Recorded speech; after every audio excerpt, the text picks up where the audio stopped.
پرچی پر نام لکھا ہوا ہے، شاید معیز لکھا ہوا ہے، اس پر جنات کے اثرات ہیں. دعا کریں اللہ اس کو اس بیماری سے شفا عطا فرمائے. اور 6 سال کا بچہ ہے، اس کے لیے بھی دعا کریں اللہ اس کو بھی شفا عطا فرمائے. یہ تھوڑی آواز صحیح کرنا، آواز بہت سلو ہے. نحمده ونصلي ونسلم على رسوله الكريم. أما بعد فأعوذ بالله من الشيطان الرجيم. بسم الله الرحمن الرحيم. اهدنا الصراط المستقيم صراط الذين أنعمت عليهم غير المغضوب عليهم ولا الضالين. اللهم اقذف في قلبي رجاءك واقطع رجائي عمن سواك حتى لا أرجو أحدا غيرك.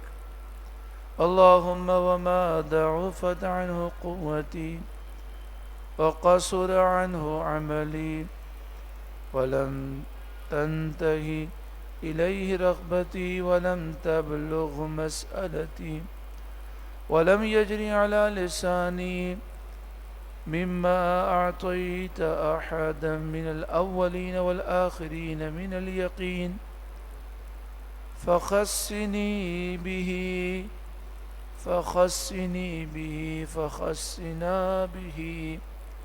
فخصنا به یا ارحم الراحمین.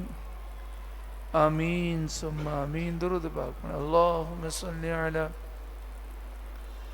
سیدنا و مولانا محمد ابن عبد اللہ ما ضاق عمر اللہ وفرجہ اللہ صلی اللہ علیہ وآلہ وسلم.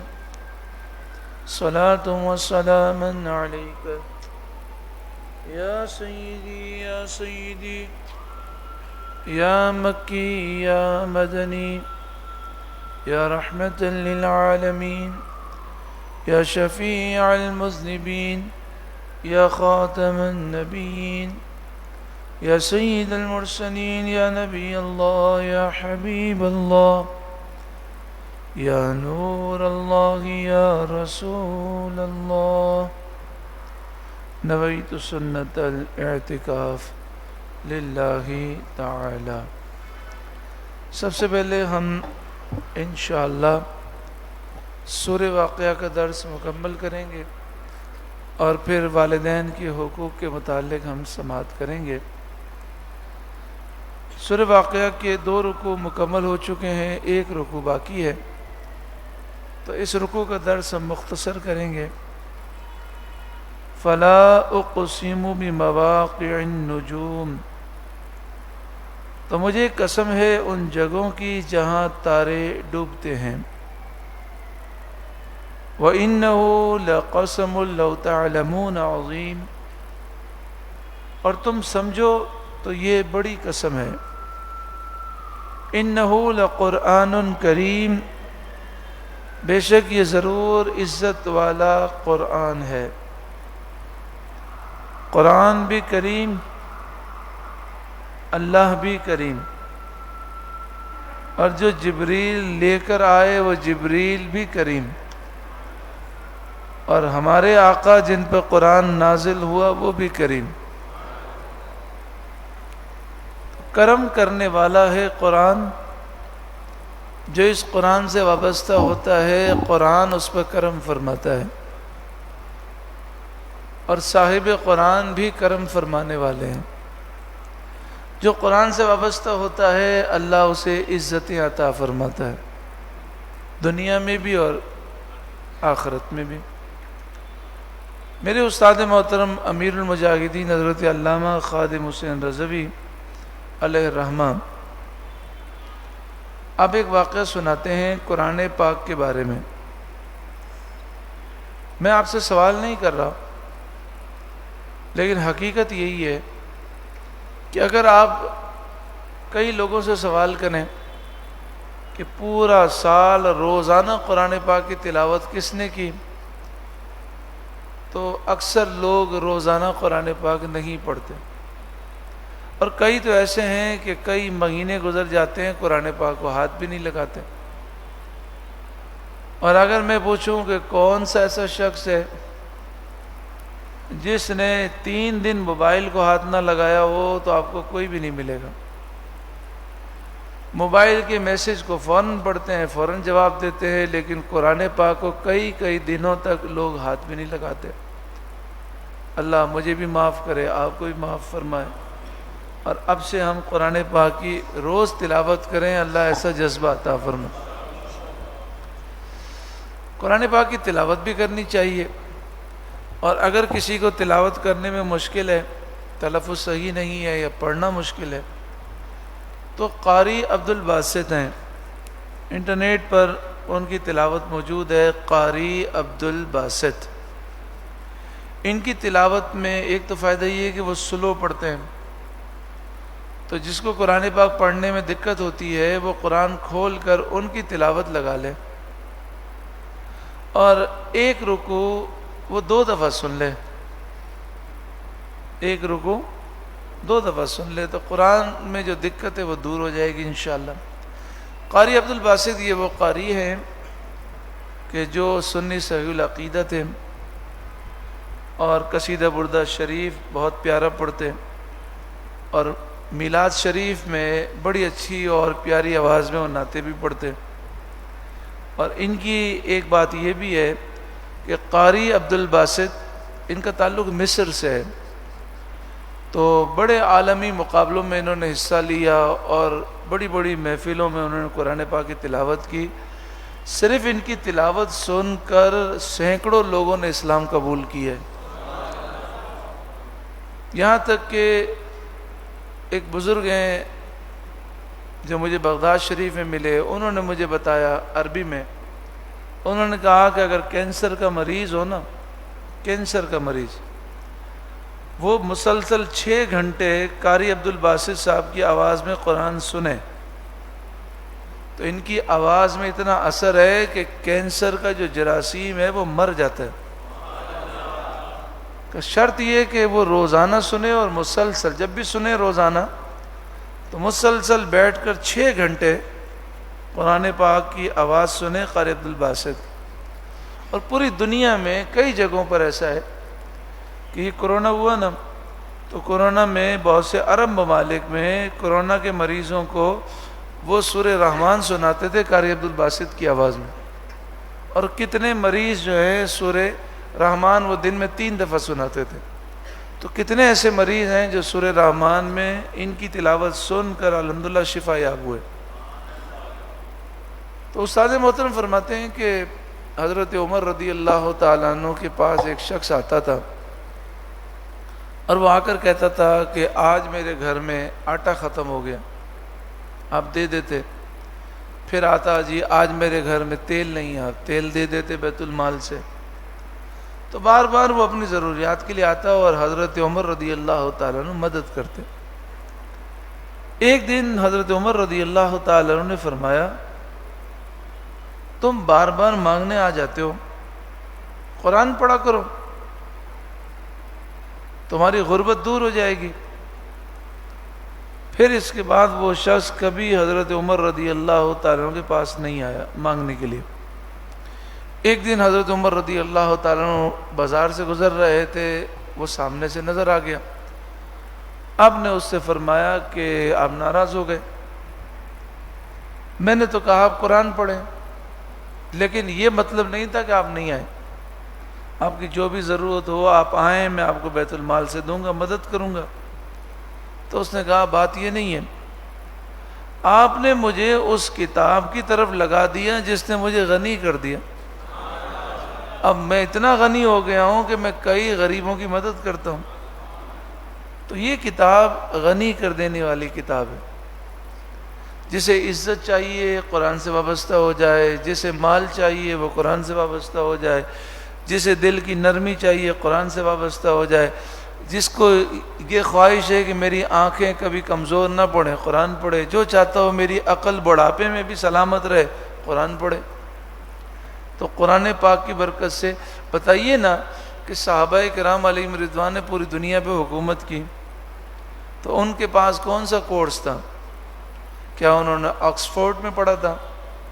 کیا انہوں نے کیمبرج کورس کیا تھا؟ کون سے اسکول گئے تھے؟ کون سے کالج گئے تھے؟ کون سی یونیورسٹی گئے تھے؟ لیکن آپ فتوح الشام میں پڑھیں، دیگر کتابوں میں، کہ صحابہ کرام کے پاس ہر سائنس موجود تھی، ہر ٹیکنالوجی تھی، اور اس دور کی سپر طاقت کے پاس وہ سائنس نہیں تھی جو صحابہ کرام کے پاس تھی۔ پھر 1200 سال تک مسلمان سائنس کے حاکم رہے ہیں۔ کتنے سال تک؟ 1200 سال تک۔ تو 1200 سال تک مسلمانوں نے دنیا پہ حکومت بھی کی، سائنس میں بھی حکومت کی۔ کورس کیا تھا؟ یہ قرآن تھا۔ تو قرآن پاک کی برکت سے آنکھیں بھی روشن ہوتی ہیں، دماغ بھی روشن ہوتا ہے، عقل بھی روشن ہوتا ہے۔ تو یہ قرآن پاک وہ پیاری کتاب ہے، فرمایا انہ لقرآن کریم، بے شک یہ عزت والا قرآن ہے، جو اس سے وابستہ ہوتا ہے اسے عزت مل جاتی ہے۔ یہ کرم کرنے والا قرآن ہے، جو اس سے وابستہ ہوتا ہے وہ بھی کریم ہو جاتا ہے۔ فی کتاب مکنون، لوح محفوظ میں لکھا ہے، لا یمسہ الا المطہرون، اس قرآن کو وہی چھوتے ہیں جو باوضو ہوتے ہیں۔ تنزیل من رب العالمین، یہ قرآن سارے جہاں والوں، سارے جہاں کے رب کی طرف سے اتارا گیا۔ اس قرآن کو وہی چھوتے ہیں جو پاک ہوتے ہیں۔ تو قرآن کو ہاتھ لگانے کے لیے وضو ضروری ہے۔ لیکن یہاں اس آیت کے ایک اور بھی معنی ہے، وہ یہ کہ قرآن کے معانی کا فیض وہ پاتے ہیں جن کے دل پاک ہوتے ہیں، جس کے دل میں عشق رسول ہے، محبت رسول ہے، حضور کی تعظیم ہے صلی اللہ علیہ وسلم، اللہ کا خوف ہے، جس کا دل گناہوں کی گندگی سے پاک ہے، تو وہ جب قرآن پڑھتا ہے تو قرآن کا فیض ملتا ہے۔ اعلیٰ حضرت امام اہل سنت فرماتے ہیں کہ قرآن کے دو معنی ہیں، ایک ظاہری معنی ہے، ایک باطنی معنی ہے۔ فرمایا ظاہری معنی تو یہی ہے کہ جیسے قرآن کی آیت ہے اس کا ترجمہ ہے، اور باطنی معنی روحانی فیض ہے۔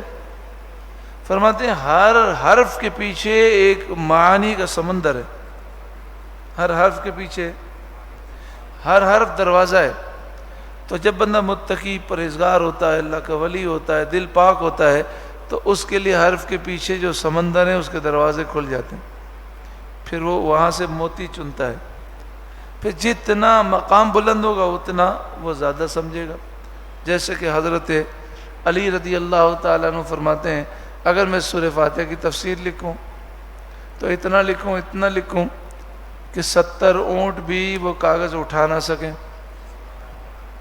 اور ایک بزرگ فرماتے ہیں میں نے سورہ فاتحہ میں غور کیا تو مجھے 1,00,000 سے زائد علوم اللہ نے عطا فرمائے، تو ہمیں تو کچھ نہیں ملتا۔ تو اس کے لیے روحانیت چاہیے، اور جب روحانیت ہوتی ہے تو قرآن کے حرف کے پیچھے جو علم کا سمندر ہے وہ کھل جاتا ہے۔ افبہذا الحدیث انتم مدہنون، تو کیا تم اس بات میں سستی کرتے ہو؟ قرآن نہیں پڑھتے، قرآن پر ایمان نہیں لاتے، قرآن پر عمل نہیں کرتے۔ قرآن پاک پر جو عمل کرے گا اس کی دنیا بھی سنور جائے گی، آخرت بھی۔ قرآن پاک میں عمل کیسے کریں؟ الحمد سے لے کر والناس تک قرآن پاک کبھی صحیح ترجمے اور صحیح تفسیر کے ساتھ نہ پڑھا ہے نہ سنا ہے۔ اتنی موٹی موٹی کتابیں اسکول میں، کالج میں، یونیورسٹیوں میں پڑھی، ایک قرآن پاک نہیں پڑھ سکے۔ بڑے سے بڑا ڈاکٹر ہو، انجینئر ہو، وکیل ہو، بڑے سے بڑا جج ہو، اس کے سامنے قرآن کھول دیں تو وہ قرآن پاک کا ترجمہ نہیں کر سکتا، اسے تفسیر پڑھی نہیں ہے، اس کو یاد نہیں ہے۔ ہاں اس کے سامنے انگلش کھول دیں فرفر پڑے گا۔ تو ہمیں ایک سازش کے تحت ہمارے تعلیمی اداروں سے قرآن پاک کو دور کر دیا گیا، اور پھر ایک سازش کے تحت ہمارے مسلمانوں میں غلط ترجمے عام کیے گئے۔ تاکہ قرآن پڑھیں بھی اور فیض نہ ملے۔ ارشاد فرمایا وَتَجْعَلُونَ رِزْقَكُمْ أَنَّكُمْ تُكَذِّبُونَ، کیا تم اپنا یہ حصہ رکھتے ہو کہ قرآن کو جھٹلاتے ہو؟ فَلَوْلَا إِذَا بَلَغَتِ الْحُلْقُومَ، پھر کیوں نہ ہو جب جان گلے تک پہنچے، وَأَنْتُمْ حِينَئِذٍ تَنْظُرُونَ، اور تم اس وقت دیکھ رہے ہو، وَنَحْنُ أَقْرَبُ إِلَيْهِ مِنْكُمْ وَلَكِنْ لَا تُبْصِرُونَ، اور ہم اس کے زیادہ پاس ہیں تم سے مگر تمہیں نگاہ نہیں۔ اللہ فرماتے ہیں مرنے والے کے ہم قریب زیادہ ہوتے ہیں لیکن تم دیکھ نہیں سکتے۔ فَلَوْلَا إِن كُنتُمْ غَيْرَ مَدِينِينَ تَرْجِعُونَهَا إِن كُنتُمْ صَادِقِينَ، تو کیوں نہ ہوا اگر تمہیں بدلہ ملنا نہیں کہ اسے لوٹا لاتے اگر تم سچے ہو۔ بڑی سائنس ہے نا تمہارے پاس، بڑی طاقت ہے، بڑی مہارت ہے، یہ کر سکتے ہیں ہم لوگ، یہ کر سکتے ہیں، تو پھر روح کو نکلنے سے روک کے بتاؤ، ہے کوئی سائنسدان روک سکتا ہے؟ بڑے سے بڑا سائنسدان ہوگا، بڑے سے بڑا ڈاکٹر ہوگا، کیا کہے گا؟ دعا کریں۔ مریض لا علاج ہے، دعا کریں۔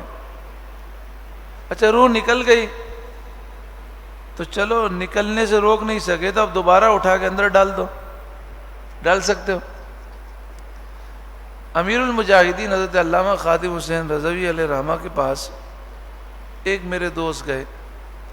اچھا وہ امریکہ سے پڑھے ہیں، امریکہ میں زندگی گزاری ہے، سائنس ان کا وہ سبجیکٹ ہے، اور یہ خاص طور پہ ان سائنسدانوں ان ڈاکٹروں کے رابطے میں ہیں جو عام دنیا کے لوگوں سے رائے مختلف رکھتے ہیں۔ سائنس میں بھی دو رائے ہوتی ہے نا، تو وہ جو موجودہ جو سائنس کی نظریات ہیں ان کے اینٹی رائے رکھنے والے ہیں وہ۔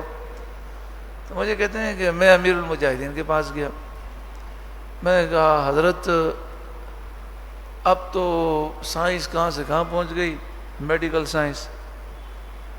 اب یہ کہتے ہیں کہ یہ جسم کے ٹیشوز کو لے کر انسان کا دل بھی بنا سکتے ہیں، گردے بھی بنا سکتے ہیں، جگر بھی بنا سکتے ہیں۔ تو اب یہ اس پہ تجربات کر رہے ہیں کہ جب ہم اس کے ٹیشو سے دل بنا سکتے تو پورا جسم ہی نہیں بنا دے، پورا انسان ہی نہیں بنا دے۔ اب یہ یہاں پہنچ گئے، اور مصنوعی ذہانت پہ بھی کام ہو رہا ہے۔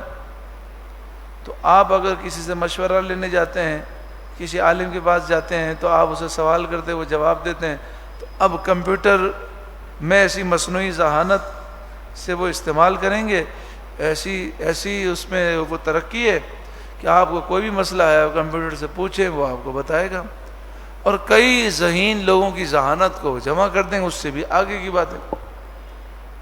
تو استاد سنتے رہے، جب اس نے کہا نا کہ وہ پورا جسم بنا لیں گے اور جسم پورا انسان بنانے کی کوشش کر رہے ہیں، تو استاد صاحب نے کہا ایک جملہ ایسا کہا کہ میری تو ساری سائنس ہی ادھر ہی رہ گئی۔ استاد صاحب نے فرمایا کہ جسم تو بنا لیں گے پورا، روح کیسے ڈالیں گے؟ بھائی جو آدمی مر جاتا ہے اس کا جسم پورا ہوتا ہے کہ نہیں ہوتا؟ اس کی آنکھیں بھی ہوتی ہیں، دل بھی، گردہ سب ہوتا ہے، تو دوبارہ جسم بنانے کی ضرورت کیا ہے؟ جسم تو تمہارے پاس ہی موجود، اس میں روح ڈال دو نا۔ تو جب اس میں روح نہیں ڈال سکتے تو نیا جسم بنا کے روح تو نہیں ڈال سکتے نا، وہ کیا کریں گے؟ تو ہاں کہنے لگا ہاں یہ روح تو نہیں ڈال سکتے۔ تو دنیا کے جو اسلام کے منکر ہیں بلکہ اللہ کے وجود کے منکر ہیں، وہ سائنسدان بھی مانتے ہیں کہ جب بندے کا انتقال ہوتا ہے تو کوئی چیز اس کے جسم سے نکل جاتی ہے، وہ کیا ہے انہیں نہیں معلوم، روح کدھر ہے، روح کیسی ہے، کسی کو کچھ نہیں معلوم۔ اتنی سائنس نے ترقی کی روح کے متعلق، وہ بے بس ہیں۔ تو فرمایا کہ ترجعونها ان کنتم صادقین، اگر تمہارا دعویٰ سچا ہے کہ تم بہت طاقت رکھتے ہو تو روح کو دوبارہ جسم میں ڈال کے بتاؤ، ڈال ہی نہیں سکتے۔ فَأَمَّا إِن كَانَ مِنَ الْمُقَرَّبِينَ، ہاں اللہ کے نیک بندہ اللہ کے حکم سے ڈال دیتا ہے۔ حضرت عیسیٰ علیہ السلام نے مردے زندہ کیے کہ نہیں اللہ کے حکم سے؟ حضور غوث اعظم نے اور کئی ولیوں نے مردے زندہ کیے اللہ کے حکم سے۔ فَأَمَّا إِن كَانَ مِنَ الْمُقَرَّبِينَ، پس بہرحال اگر یہ مرنے والا اللہ کے مقرب بندوں میں سے، فَرَوْحٌ وَرَيْحَانٌ، تو پھر اس کے لیے راحت ہے اور جنتی پھول ہیں خوشبو کے لیے، وَجَنَّةُ نَعِيم، اور چین کا باغ۔ وَأَمَّا إِن كَانَ مِنْ أَصْحَابِ الْيَمِينِ، اور اگر مرنے والا داہنی طرف والوں میں سے، فَسَلَامٌ لَكَ مِنْ أَصْحَابِ الْيَمِينِ، تو اے محبوب آپ پر سلام ہو داہنی طرف والوں سے۔ وَأَمَّا إِن كَانَ مِنَ الْمُكَذِّبِينَ الضَّالِّينَ، اور اگر جھٹلانے والے گمراہوں میں سے ہے مرنے والا، تین گروہ ہیں مرنے والوں کے، کوئی مر رہا ہوتا ہے وہ سیدھے ہاتھ والوں میں سے ہے، کسی کا انتقال ہو رہا ہوتا ہے وہ اللہ کا مقرب بندہ ہوتا ہے، اور کسی کا انتقال ہو رہا ہوتا ہے اور وہ جھٹلانے والا ہوتا ہے، گمراہ ہوتا ہے۔ فَنُزُلٌ مِّنْ حَمِيمٍ، تو ایسے شخص کے لیے گرم کھولتے پانی کی مہمانی ہے، وہ تسلیت جحیم، اور اس کو بھڑکتی آگ میں جانا ہے۔ ان ھذا لہو حق الیقین، یہ بے شک اعلیٰ درجے کی یقینی بات ہے۔ فسبح بسم ربک العظیم، تو اے محبوب آپ اپنے عظمت والے رب کے نام کی پاکی بیان کریں۔ الحمدللہ سورہ واقعہ کا درس مکمل ہوا۔ درود پاک پڑھی، اللہم صلی علی سیدنا و مولانا محمد ابن عبداللہ ما ضاق امر الا وفرجہ اللہ صلی اللہ علیہ وآلہ وسلم، صلاۃ و سلاما علیک یا سیدی یا رسول اللہ۔ آپ میں سے کون ہے جو دنیا میں خوشحال رہنا چاہتا ہے؟ ہر کوئی چاہتا ہے، ہر کوئی چاہتا ہے نا، ہم خوشحال رہیں، خوشیاں نصیب ہوں، سکون ملے۔ تو اس کا جو بہترین طریقہ ہے وہ ہے رشتہ داروں کے حقوق ہم ادا کریں، دوستوں کے حقوق بھی ادا کریں، پڑوسیوں کے حقوق بھی ادا کریں، یعنی لوگوں کے حقوق ادا کریں، خاص طور پر رشتہ داروں کے حقوق۔ اور رشتہ داروں میں ماں باپ بھی ہیں، بیوی بچے بھی ہیں، اور بھائی بہن بھی ہیں۔ تو کئی دفعہ بیان ہوتا ہے ماں باپ کے حقوق پر، بیوی کا کیا حق ہے، شوہر کا کیا حق ہے، وہ بھی بیان ہو جاتا ہے،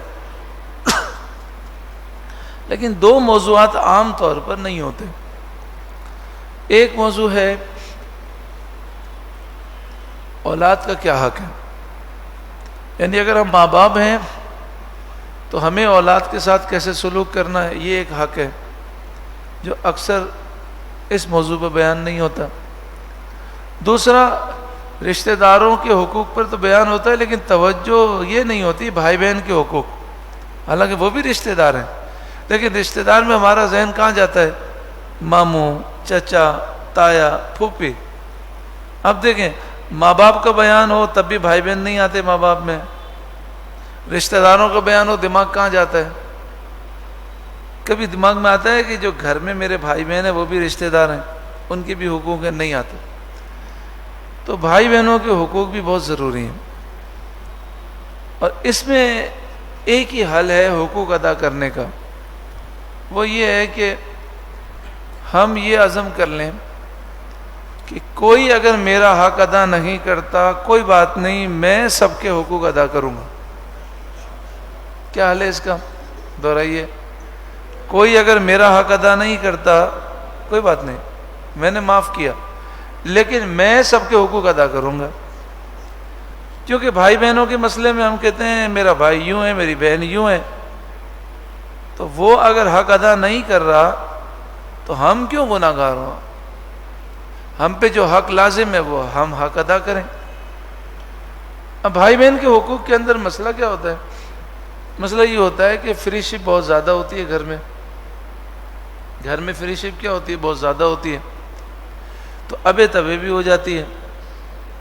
باہر تو ابھی لحاظ مروت ہوتی ہے، لیکن بھائی بہنوں میں لحاظ مروت نہیں ہوتی، کبھی مذاق اڑا لیا، کبھی طنز کر لیا، کبھی تانے دے دیا، کبھی ذلیل کر دیا، کبھی جو ہے سب کے سامنے بے عزت کر دیا. تو یہ چیزیں بھی حرام ہے. ہم بھائی بہن کو بھی بے عزت نہیں کر سکتے، بھائی بہن کو بھی ذلیل نہیں کر سکتے. اصلاح کرنی ہے تو بڑے ادب کے ساتھ، بڑے پیار سے، چھپ کر کرنی ہے. یہ نہیں کہ بہن جو ہے وہ چائے لے کر آئی تو ہم نے اس کا مذاق اڑانا شروع کر دیا، کیا چائے پکائی ہے، کیا کھانا بنایا ہے.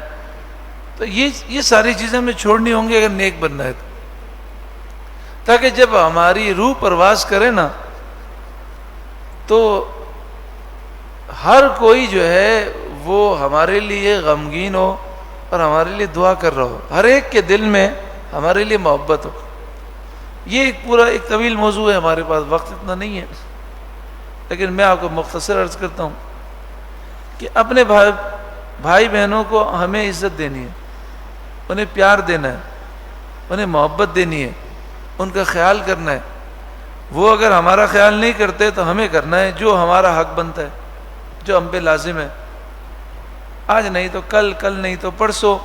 کیونکہ قرآن فرماتا ہے کہ جو تمہارا مخالف ہے، جو تم سے اچھا سلوک نہیں کرتا، اگر تم برائی کا جواب بھلائی سے دیتے رہو گے تو ایک دن وہ تمہارا گہرا دوست بن جائے گا. تو وہ قرآن کا فیصلہ حق ہے. جب بھائی بہنوں سے ہمارا پیار ہوگا اور ہم ان کی عزت کریں گے، سمجھائیں گے بھی تو اس طرح عزت کے ساتھ، اور ہمیں جس طرح اپنی فکر ہے ان کی فکر کریں گے، ان کے لیے اچھا سوچیں گے، تو کم از کم کل بروز قیامت ہمیں ندامت نہیں ہوگی. اچھا یہ بتائیے، اگر ہمارے کمرے میں کوئی مہمان آ جائے یا کوئی رشتہ دار آ جائے یا کزن آ جائے تو ہم دھکا مار کے نکالتے ہیں اسے کمرے سے؟ نہیں نکالتے. لیکن بھائی بہنوں کا حال یہ ہوتا ہے، بسا اوقات بڑا بھائی چھوٹے بھائی کو اپنے کمرے سے دھکے مار کے نکال دیتا ہے، گالیاں بک دیتا ہے، دفع ہو جائے ادھر سے. اور کبھی کبھی چھوٹا بھائی بڑے بھائی کے ساتھ یہ کرتا ہے. حالانکہ نبی کریم صلی اللہ علیہ وآلہ وسلم کی حدیث پاک کے مطابق بڑا بھائی وہ باپ کی جگہ پر ہے اور بڑی بہن ماں کی جگہ پر ہے. اسی طرح خالہ یہ بھی ماں کی جگہ ہے. اسی طرح چچا اور تایا یہ باپ کی جگہ ہے. جس طرح باپ کا ادب ضروری ہے، ان کا بھی ادب ضروری ہے. تو یہ ساری چیزوں کا ہمیں خیال کرنا ہے. اللہ تعالی عمل کی توفیق عطا فرمائے. دوسرا موضوع جس پر بہت تفصیل کی ضرورت ہے وہ ہے کہ اولاد کے ساتھ کیا سلوک کریں. تو آپ میں سے چند ایسے ہوں گے، بلکہ بہت سے ہوں گے جو شادی شدہ ہوں گے، کسی کا ایک بچہ، کسی کے دو، کسی کے تین، کسی کے چھوٹے بچے ہوں گے، کسی کے بڑے ہوں گے.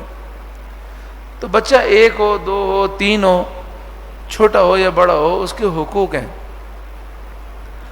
بچہ ہاں ہمارے پاس اللہ کی امانت ہے،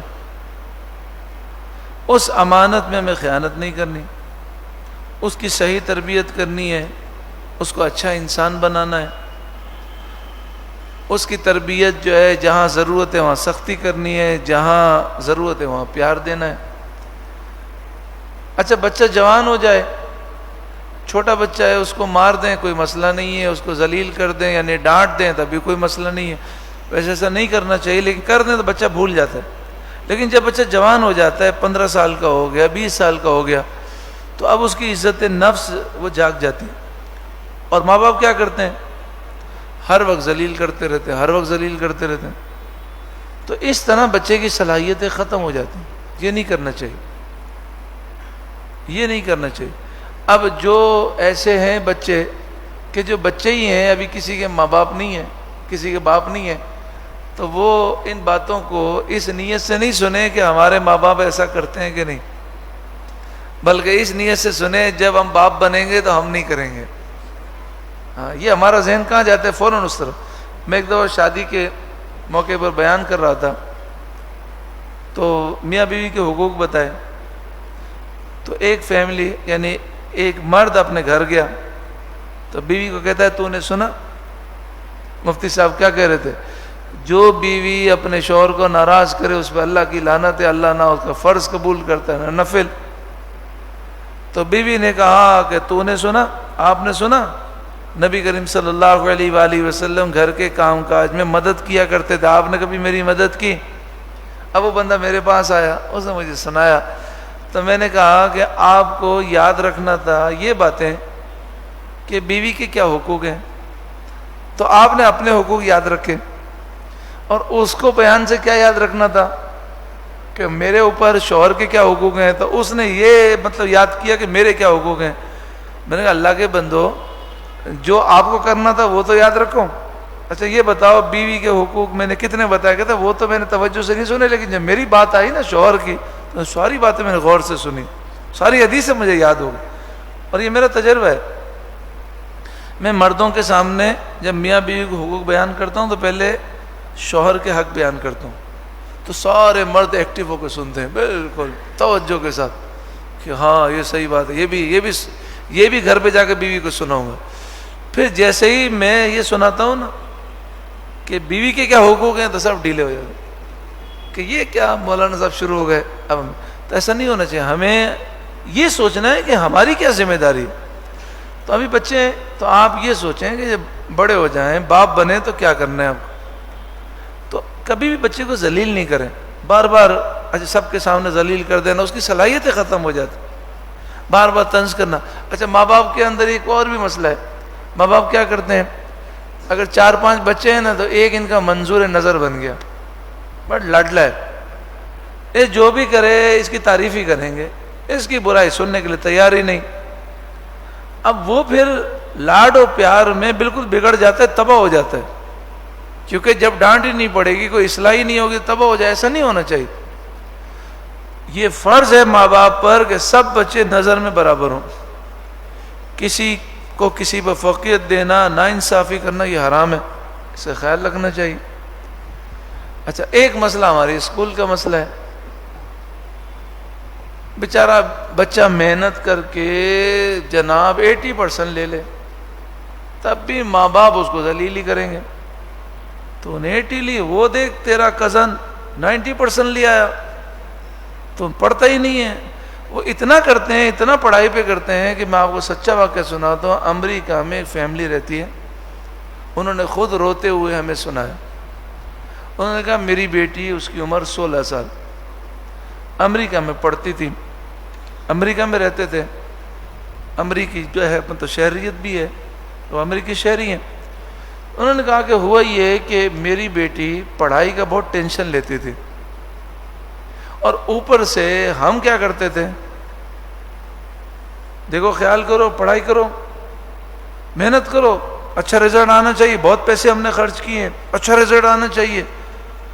بار بار بار بار بار اتنا کرتے تھے کہ اس کا ٹینشن اپنے عروج پر ہو گیا, اس کی دماغ کی رگ پھٹ گئی, اور اس کا انتقال ہو گیا امتحان کے دوسرے پیپر میں یا پہلے پیپر میں, مجھے علم نہیں ہے, لیکن امتحان کا اتنا ٹینشن لے لیا کہ اس کا انتقال ہو گیا.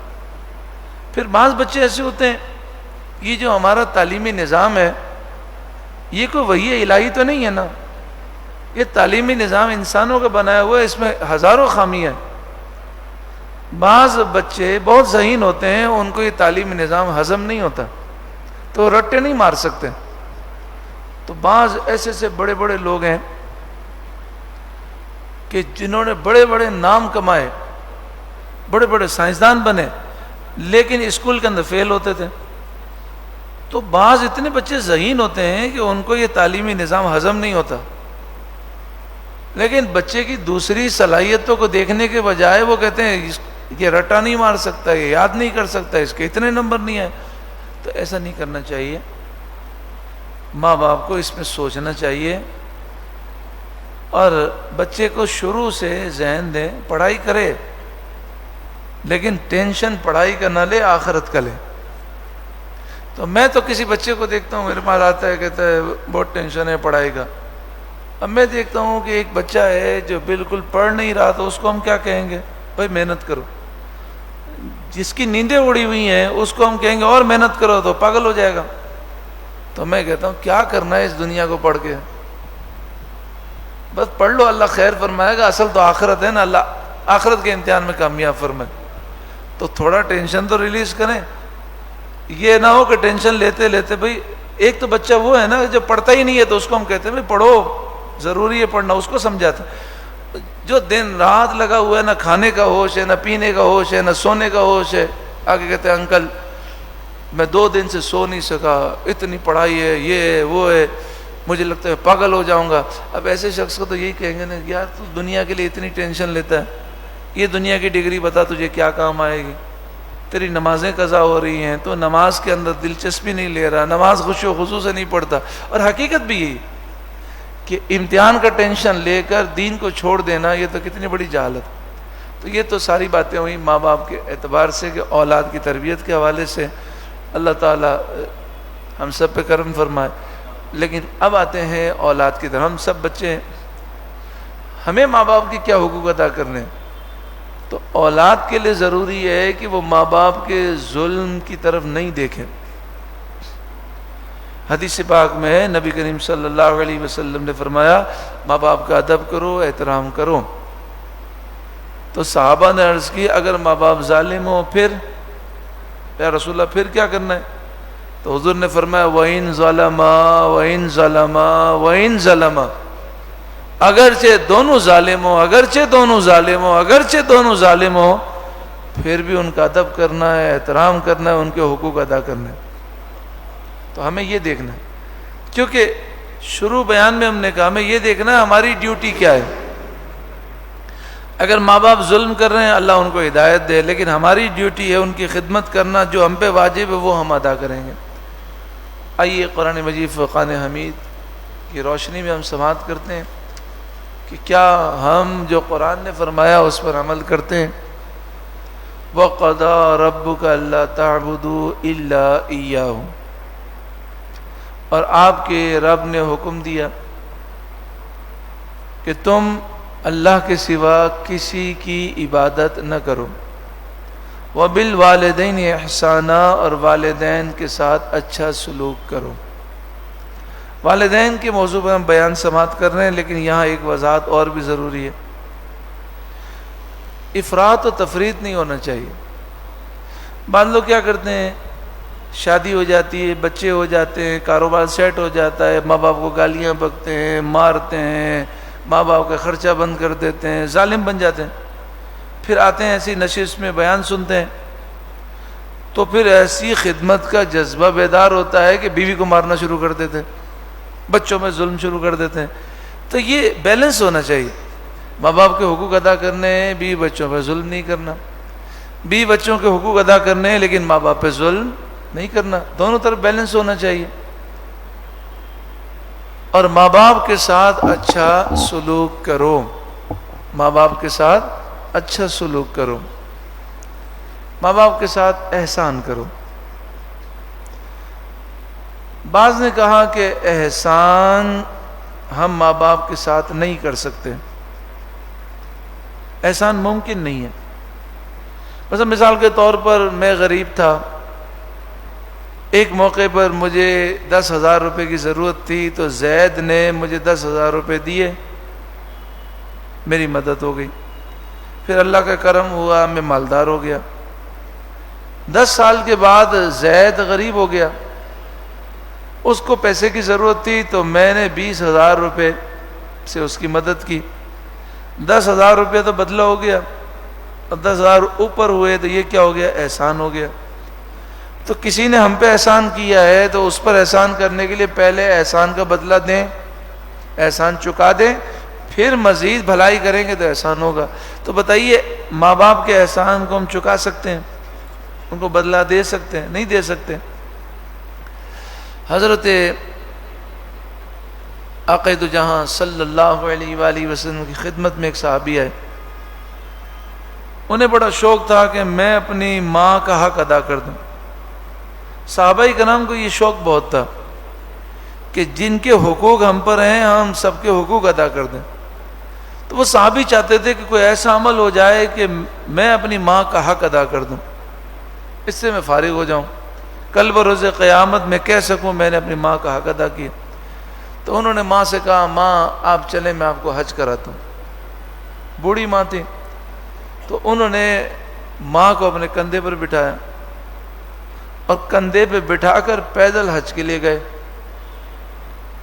اور انہوں نے طواف، صفا مروہ کی سعی، مینا، عرفات، مزدلفہ، ہر جگہ ماں کو کندھے پہ بٹھایا۔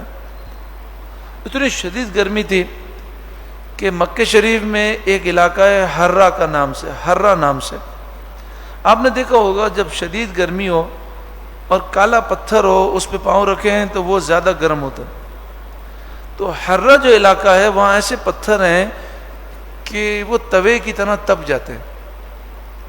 اس زمانے میں اتنی گرمی ہوتی تھی کہ وہاں اگر آپ چھولے ڈال دیں نا، یعنی چنے ڈال دیں تو وہ ابل جائیں، وہ بھن جائیں۔ یعنی اگر آپ چنے ڈال دیں گرمی میں ان پتھروں پر تو تھوڑی دیر میں وہ چنے بھن جائیں، ایسی گرمی۔ اس میں وہ اپنی ماں کو لے کر وہ اتنا حج کرایا۔ اس زمانے میں سفر کرنا کتنا مشکل تھا، اور پھر یہ روڈ تھوڑی بنے تھے، پہاڑ تھے، اونچے نیچے راستے۔ اس زمانے میں اتنی سہولتیں ہیں، کوئی اپنی ماں کو صفا مروہ کی سعی اور طواف اور مینا، عرفات اور مزدلفہ میں کندھے پہ لے کر چل سکتا ہے؟ نہیں چلا جاتا۔ تو عقید جہاں صلی اللہ علیہ وآلہ وسلم کی بارگاہ میں حاضر ہوئے اور عرض کی کہ یا رسول اللہ میں نے یہ کام کیا صلی اللہ علیہ وسلم، کیا میں نے اپنی ماں کا حق ادا کر دیا؟ تو حضور نے فرمایا جب تو پیدا ہوا نا، تو پیدا ہونے کے وقت جو تیری ماں نے جھٹکے برداشت کیے اور جو تجھے پیٹ میں رکھا جو تکلیفیں برداشت کی، تو درد کا ایک جھٹکا ہے نا اس کا بھی حق ادا نہیں ہو سکا۔ اعلیٰ حضرت امام اہل سنت فرماتے ہیں کہ موت کے جھٹکوں کے بعد سب سے دردناک جو جھٹکے ہیں وہ پیدائش کے جھٹکے ہیں۔ اعلیٰ حضرت فرماتے ہیں اللہ نے ماں کے اندر اتنی محبت پیدا کی ہے، ورنہ ایک بچے کی ولادت کے بعد وہ دوسرا بچہ جننے کے لیے تیار ہی نہ ہو کبھی۔ اور اعلیٰ حضرت اور دیگر بزرگ فرماتے ہیں یہ ماں کو پیدائش کے وقت جو تکلیف ہوتی ہے اس کا انرجی اتنی زیادہ ہے تکلیف کی، اس کے جھٹکے اتنے طاقتور ہیں کہ اگر ایک جھٹکا پہاڑ پہ پڑے وہ ریزہ ریزہ ہو جائے۔ ماں کو بچے سے اتنی محبت ہوتی ہے، اتنی محبت ہوتی ہے، اسی لیے بعض ڈاکٹر یہ کرتے ہیں جیسے ہی بچے کی ولادت ہوتی ہے نا فوراً ماں کے ہاتھ میں دے دیتے ہیں، تو جیسے ہی وہ بچے کو ہاتھ میں لیتی ہے وہ سارا اپنا درد بھول جاتی ہے۔ اچھا 9 مہینے تک تکلیف، اگر آپ نے کسی عورت کو حاملہ دیکھا ہو گھر میں، اپنی زوجہ کو دیکھا ہو، تو آپ کو اندازہ ہوگا کہ حمل میں الٹیاں، تکلیفیں، بیماریاں، بڑی یعنی بظاہر تو جسم پھول جاتا ہے لیکن ایسی کمزور ہو جاتی، اور آخری 9واں مہینہ بڑا تکلیف کا ہوتا ہے، پھر تکلیف ختم نہیں ہوتی، پھر 2 سال تک بچے کو دودھ پلانا۔ اب چھوٹا بچہ ہے، اس کا نہ رونے کا کوئی ٹائم ہے، نہ سونے کا ٹائم ہے، نہ جاگنے کا ٹائم ہے۔ جب آپ کے جاگنے کا موڈ ہو تو وہ جناب سونے کے لیے تیار ہے، اور جب آپ سونے لگے تو اس کا موڈ ہے جاگو میرے ساتھ، اور ابھی اس کو دودھ پلایا سلایا پھر اٹھ گیا روتا روتا، اور پھر بول بھی نہیں سکتا بچہ۔ کبھی کبھی ماں ہر چیز کر لیتی ہے، کپڑے بدل دیتی ہے، اس کو دودھ پلا دیتی ہے، مالش، لیکن وہ روتا ہی رہتا ہے، پتہ نہیں کیا تکلیف ہے۔ تو وہ عورت، آپ سوچیں ایک عورت ہے، اس کی عمر 16 سال ہے یا 17 سال ہے یا 20 سال ہے، اس کی شادی ہو گئی، اب 20 سال کی لڑکی کی شادی ہوئی 21 سال میں ماں بن گئی، 17 سال کی لڑکی کی شادی ہوئی 18 سال میں ماں بن گئی۔ بتائیے آج کے دور میں جو 17 سال کی لڑکی ہے وہ 18 سال کی عمر میں ماں بن گئی، وہ کتنی گندگی سے بھاگتی ہے، کتنی نفاست پسند ہے، لیکن پھر ماں جب بن جاتی ہے تو بچے کی گندگی کو صاف کرتے ہوئے کبھی اس کی پیشانی پہ بل آتا ہے، ہائے میرا بچہ رو رہا ہے، پتہ نہیں کیا ہو گیا میرا بچہ، کیسی اللہ محبت ڈال دیتا ہے۔ اور بار بار بچہ اس کو، یعنی 2 سال تک ماں سو نہیں سکتی ٹائم پر، جیسے ہمارا ہے نا ٹائم کہ جناب یہ میرا سونے کا ٹائم ہے، ماں کا کوئی سونے کا ٹائم نہیں ہوتا۔ اچھا اب اس کے بعد بچہ ہو گیا 2 سال کا، تو جیسے جیسے بچہ بڑا ہوتا ہے ماں کے لیے تکلیف اور بڑھتی ہے، بڑے بچے کو سنبھالنا اور مشکل ہوتا ہے۔ 3 سال کا بچہ، 4 سال کا بچہ، 5، جتنا بچہ بڑا ہوتا ہے تنگ زیادہ کرتا ہے، ضدیں زیادہ کرتا ہے۔ اچھا ماں کہتی ہے ابھی 5 سال کا ہے، تھوڑا اور بڑا ہوگا سدھر جائے گا. جب 10 سال کا ہوتا ہے اور شریر ہو جاتا ہے. پھر 15 سال کا ہوتا ہے اور 9 میں پہنچتا ہے تو اس کو ممی ڈیڈی والے مل جاتے ہیں، سمجھتے ہیں. اس کو چونکہ اسکول کا ماحول ایسا ہے، ایسے اس کو دوست مل جاتے ہیں کہ تجھے ممی ڈیڈی نہیں بننا. یہ کیا امی یوں کہتی ہے، نہ امی نے یوں کہا، نہ ابو نے یہ کہا، چھوڑ بہادر بن. تو وہ ماں باپ کے خلاف کر دیتے ہیں. اب وہ 16 سال کا بچہ جتنا تنگ کرتا ہے بچہ بھی نہیں کرتا. پھر بسا اوقات یہ نوجوان ہو کر راستے سے بھٹک جاتا ہے تو بوڑھی ماں جو ہے دکھ وہ برداشت کرتی ہے. پھر بڑی مشکل سے وہ اس کی شادی کرتی ہے. تو جب نئی نویلی دلہن آتی ہے تو وہ اپنی ماں کو بھول جاتا ہے، اپنے باپ کو بھول جاتا ہے، ان پہ ظلم شروع کر دیتا ہے. پھر جب بچے آتے ہیں تو بچوں کی محبت میں مبتلا ہو جاتا ہے. تو ماں شروع سے لے کر آخر تک اذیت ہی اذیت میں رہتی ہے.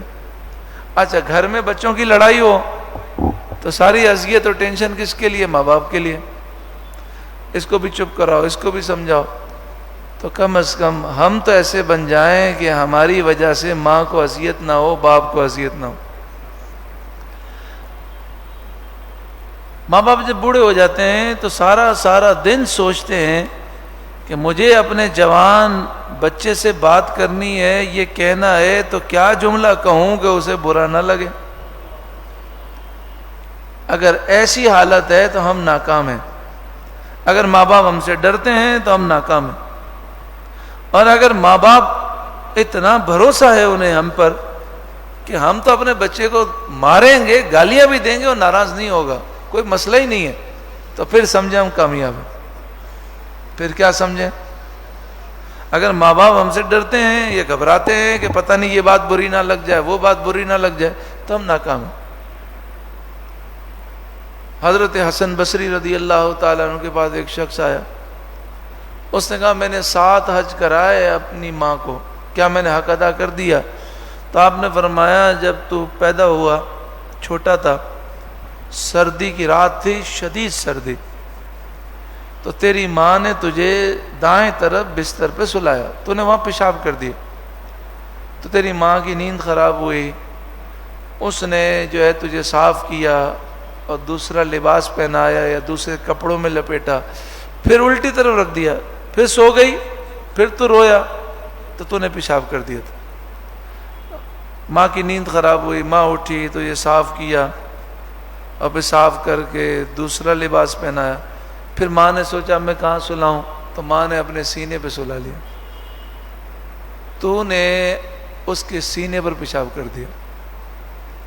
تو تیری ماں نے تجھے صاف کیا اور ساری رات تجھے ہاتھ میں لے کر بیٹھی رہی کہ میرے بچے کو سردی نہ لگ جائے. خود اس نے گیلے کپڑوں میں رات گزاری. اس ایک رات کا تو حق ادا نہ کر سکا. اما یبلغن عندک الکبر احدهما او کلاهما. اگر ہم ماں باپ کے ساتھ اچھے ہیں اپنا فائدہ ہے. یہ بہت بڑی انویسٹمنٹ ہے، جو دیں گے اس سے کئی گنا زیادہ دنیا آخرت میں ملے گا. بہت بڑی انویسٹمنٹ ہے. اگر ماں باپ گالی دیتے ہیں، ڈانٹتے ہیں، سر جھکا کے سن لیتے ہیں اللہ کی رضا کے لیے، پھر اللہ بہت نوازے گا. لوگ کہتے ہیں نا میری ماں کی مجھے دعائیں ہیں، میرے باپ کی دعائیں ہیں. تو میں کہتا ہوں دعا تو بڑی اچھی چیز ہے، دعا سننا آسان ہے، لیکن بلا وجہ اگر ماں باپ گالیاں دیں یا بلا وجہ ماریں یا بلا وجہ کچھ کہیں، اس کو سننا آسان ہے. تو جو سر جھکا کر اللہ کی رضا کے لیے سنے گا نا، اللہ اسے بڑا مرتبہ عطا فرمائے گا، بڑا مرتبہ عطا فرمائے گا. اما یبلغن عندک الکبر احدهما. اگر ان دونوں میں سے کوئی ایک، او کلاہما، یا دونوں تیرے سامنے یعنی تیری زندگی میں بوڑھے ہو جائیں، فلا تقل لہما اف، تو انہیں اف نہ کہنا. ماں باپ بوڑھے ہوں کہ جوان ہوں، انہیں اف کہنا حرام ہے. تو کیا ہم نے اتنی زندگی میں کبھی ماں باپ کو اف نہیں کیا؟ ماں باپ سے لڑے بھی ہوں گے، آنکھیں بھی دکھائی ہوں گی، سخت الفاظ بھی کہہ دیے ہوں گے، غصے میں یہ بھی کہہ دیا ہوگا کہ سارے کام میں کروں، بھائی کو بولو، بہن کو بولو، میں کوئی نوکر لگاؤں آپ کا، میں کام نہیں کرتا، ابھی تو سارا سودا لے کر آیا، اب کہتی ہے کہ میں دہی بھول گئی، میں کوئی کسی کا نوکر ہوں، اس کو بولو اب میں دوبارہ دہی لینے جاؤں، ابھی تو میں پڑھائی کر رہا ہوں، ابھی تو میں اپنے دوستوں سے وہ جناب باتیں کر رہا ہوں، چیٹنگ کر رہا ہوں، ابھی ٹائم نہیں ہے، بعد میں لے آؤں گا۔ یا کبھی ایسا بھی ہوتا ہوگا سودا لے جاتے وقت جب ہمیں کہا جائے یہ سودا لے آؤ تو جاتے ہوئے ہم کہتے ہوں سوچ لے ماں، سوچ لے، اور کوئی چیز یاد تو نہیں ہے کہ بعد میں نہیں بولنا، یہ بھی لے کر آ، وہ بھی لے کر آ، یہ بھول گئی۔ تو یہ سب اف سے بڑی چیز ہے۔ اللہ نے تو کیا فرمایا، اف بھی نہ ہو۔ اف کے معنی کیا ہے کہ کسی کی بات بری لگتی ہے تو ہماری پیشانی پر بل آ جاتے ہیں، یہ بل بھی نہیں آنے، چہرے جو ہمارا چہرہ ہے اس کے تاثرات بھی نہیں بدلنے چاہیے کہ ماں باپ کو لگے کہ اس کو میری بات بری لگی۔ اللہ، جب ہم یہ پڑھتے ہیں بیان کرتے ہیں تو شرم سے ڈوب جاتے ہیں۔ میں بھی شرم سے ڈوبا ہوا ہوں، آپ بھی سوچتے ہوں گے کہ ہائے ہم نے تو ماں باپ کے حقوق ادا ہی نہیں کیا، اور کر بھی نہیں سکتے، لیکن حقوق تو ادا نہیں کر سکتے، ہم نے بڑی بڑی غلطیاں کی ہیں۔ تو بتائیے جب ماں باپ کے حقوق ادا نہیں کر سکتے تو ہم رسول اللہ کے حقوق کیسے ادا کریں؟ حضور کا حق کیا ہے؟ حضور کا حق ہے کہ اپنی جان، اپنا مال، سب کچھ حضور کے نام پر بندہ قربان کر دے۔ اللہ ہمیں سرکار دو عالم صلی اللہ علیہ وسلم کے حق کو ادا کرنے کی توفیق عطا فرمائے۔ اف کے ایک معنی کیا ہے؟ جیسے ماں نے کہا یہ چیز لے کر آ، اٹھے اسکوٹر کی چابی اٹھائی اور کہا یہ اف ہے، تو یہ بھی حرام ہے۔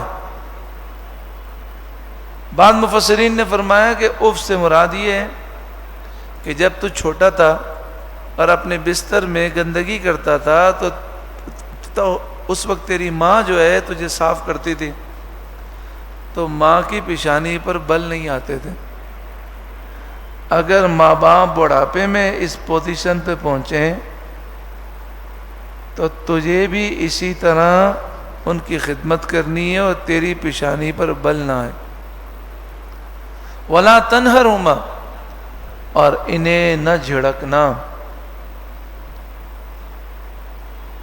بے ادبی مت کرنا، گالی مت دینا، آنکھیں مت دکھانا، جھڑکنا نہیں، بلکہ ان کے سامنے سر جھکا دینا،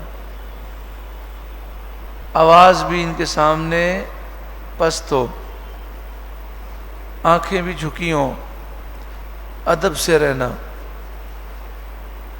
ماں باپ اتنی بڑی نعمت ہے، یہاں سے جائیں حج پر،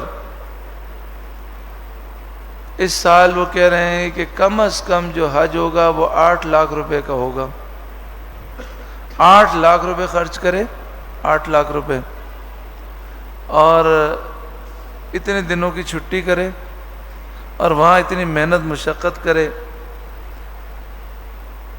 اور وہ نفلی حج کر کے آ جائے۔ اس سے ہم پوچھیں کہ بھائی آپ کا حج قبول ہو گیا، تو وہ کیا کہے گا؟ پتہ نہیں، اللہ کی رحمت سے امید ہے قبول ہو گیا ہوگا، دعا کریں قبول ہو جائے۔ حضرت ابراہیم علیہ السلام نے خانہ کعبہ کو تعمیر کیا تو آپ نے دعا کی، اتنا بڑا کام کر کے کیا دعا کی؟ ربنا تقبل منا، اے ہمارے رب اس نیکی کو ہم سے قبول فرما۔ لیکن جو نبی کریم صلی اللہ علیہ وآلہ وسلم کی حدیث ہے، آپ نے فرمایا جو ماں باپ کے دونوں کے چہرے میں سے کسی ایک چہرے کو محبت سے ایک دفعہ دیکھے تو اللہ اسے ایک حج مقبول کا ثواب عطا فرماتا ہے۔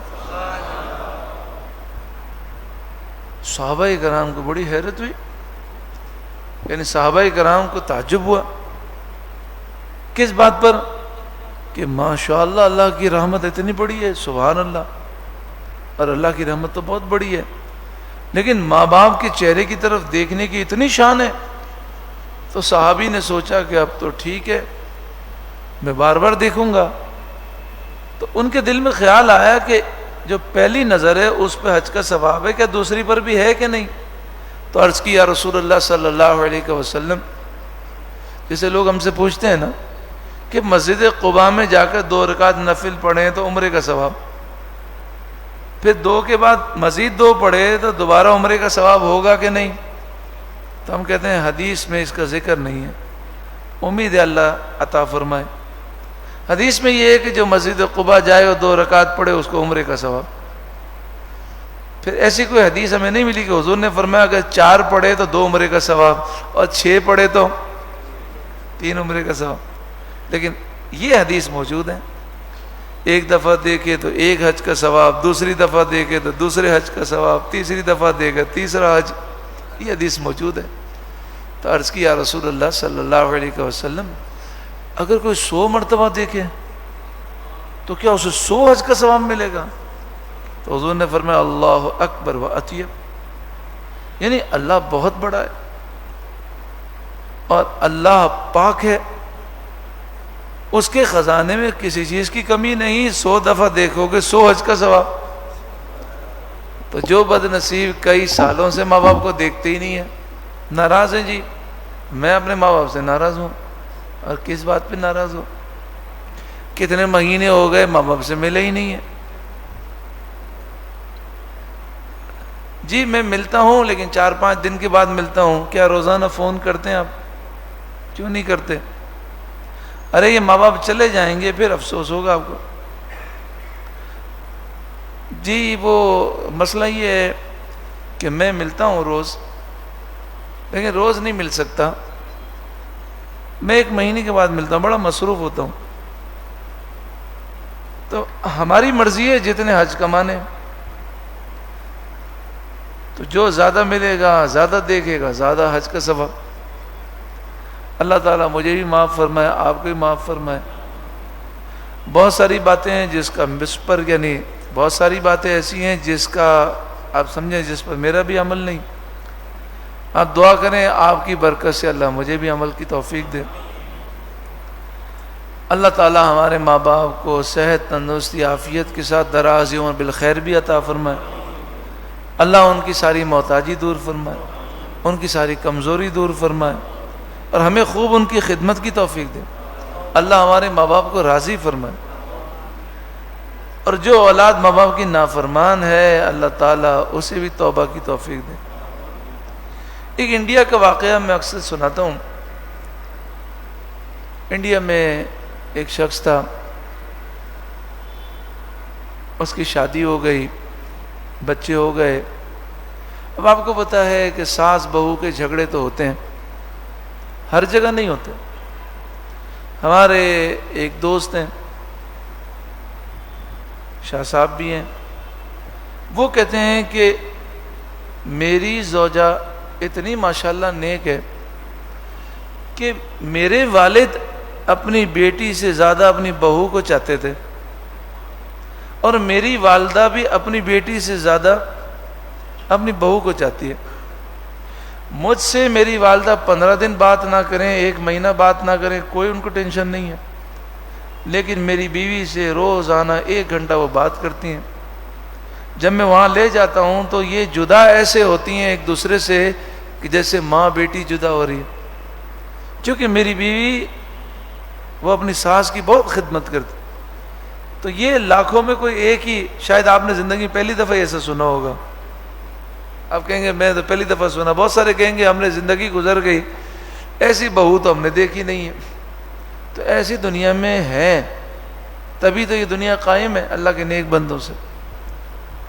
لیکن ہوا یہ کہ ساس بہو کا جھگڑا ہوا، ساس بہو کے جھگڑے کے اندر جناب ناراضگیاں ہو گئیں، اور بیٹے نے جناب اپنا گھر الگ کیا، اور ماں سے کہا میں آپ کو کبھی شکل نہیں دکھاؤں گا، ناراض ہو گیا۔ اب یہ صبح کام کے لیے جاتا تھا تو ایک گلی سے گزرتا تھا، تو جو ماں کی گلی تھی وہاں سے گزرتا تھا، اور جب واپس آتا تو وہاں سے گزرتا۔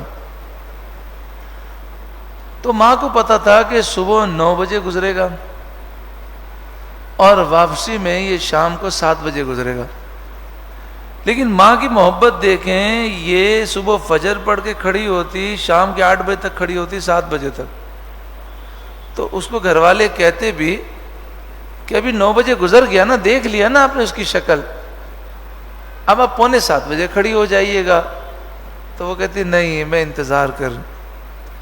تو دن میں 2 دفعہ شکل دیکھنے کے لیے پورا دن وہ کھڑکی میں کھڑی ہوتی. اب 7 بجے شام کو دیکھ لیا تو جا کے سو جائے نا، لیکن وہ صبح 9 بجے کا انتظار کرنے میں اسے نیند نہیں آتی. تو کسی نے جا کر اس بیٹے کو سمجھایا اور کہا کہ بڑا نادان ہے، تیری ماں تڑپتی ہے اور تیری جھلک دیکھنے کے لیے پورا دن جو ہے کھڑکی میں کھڑی رہتی ہے.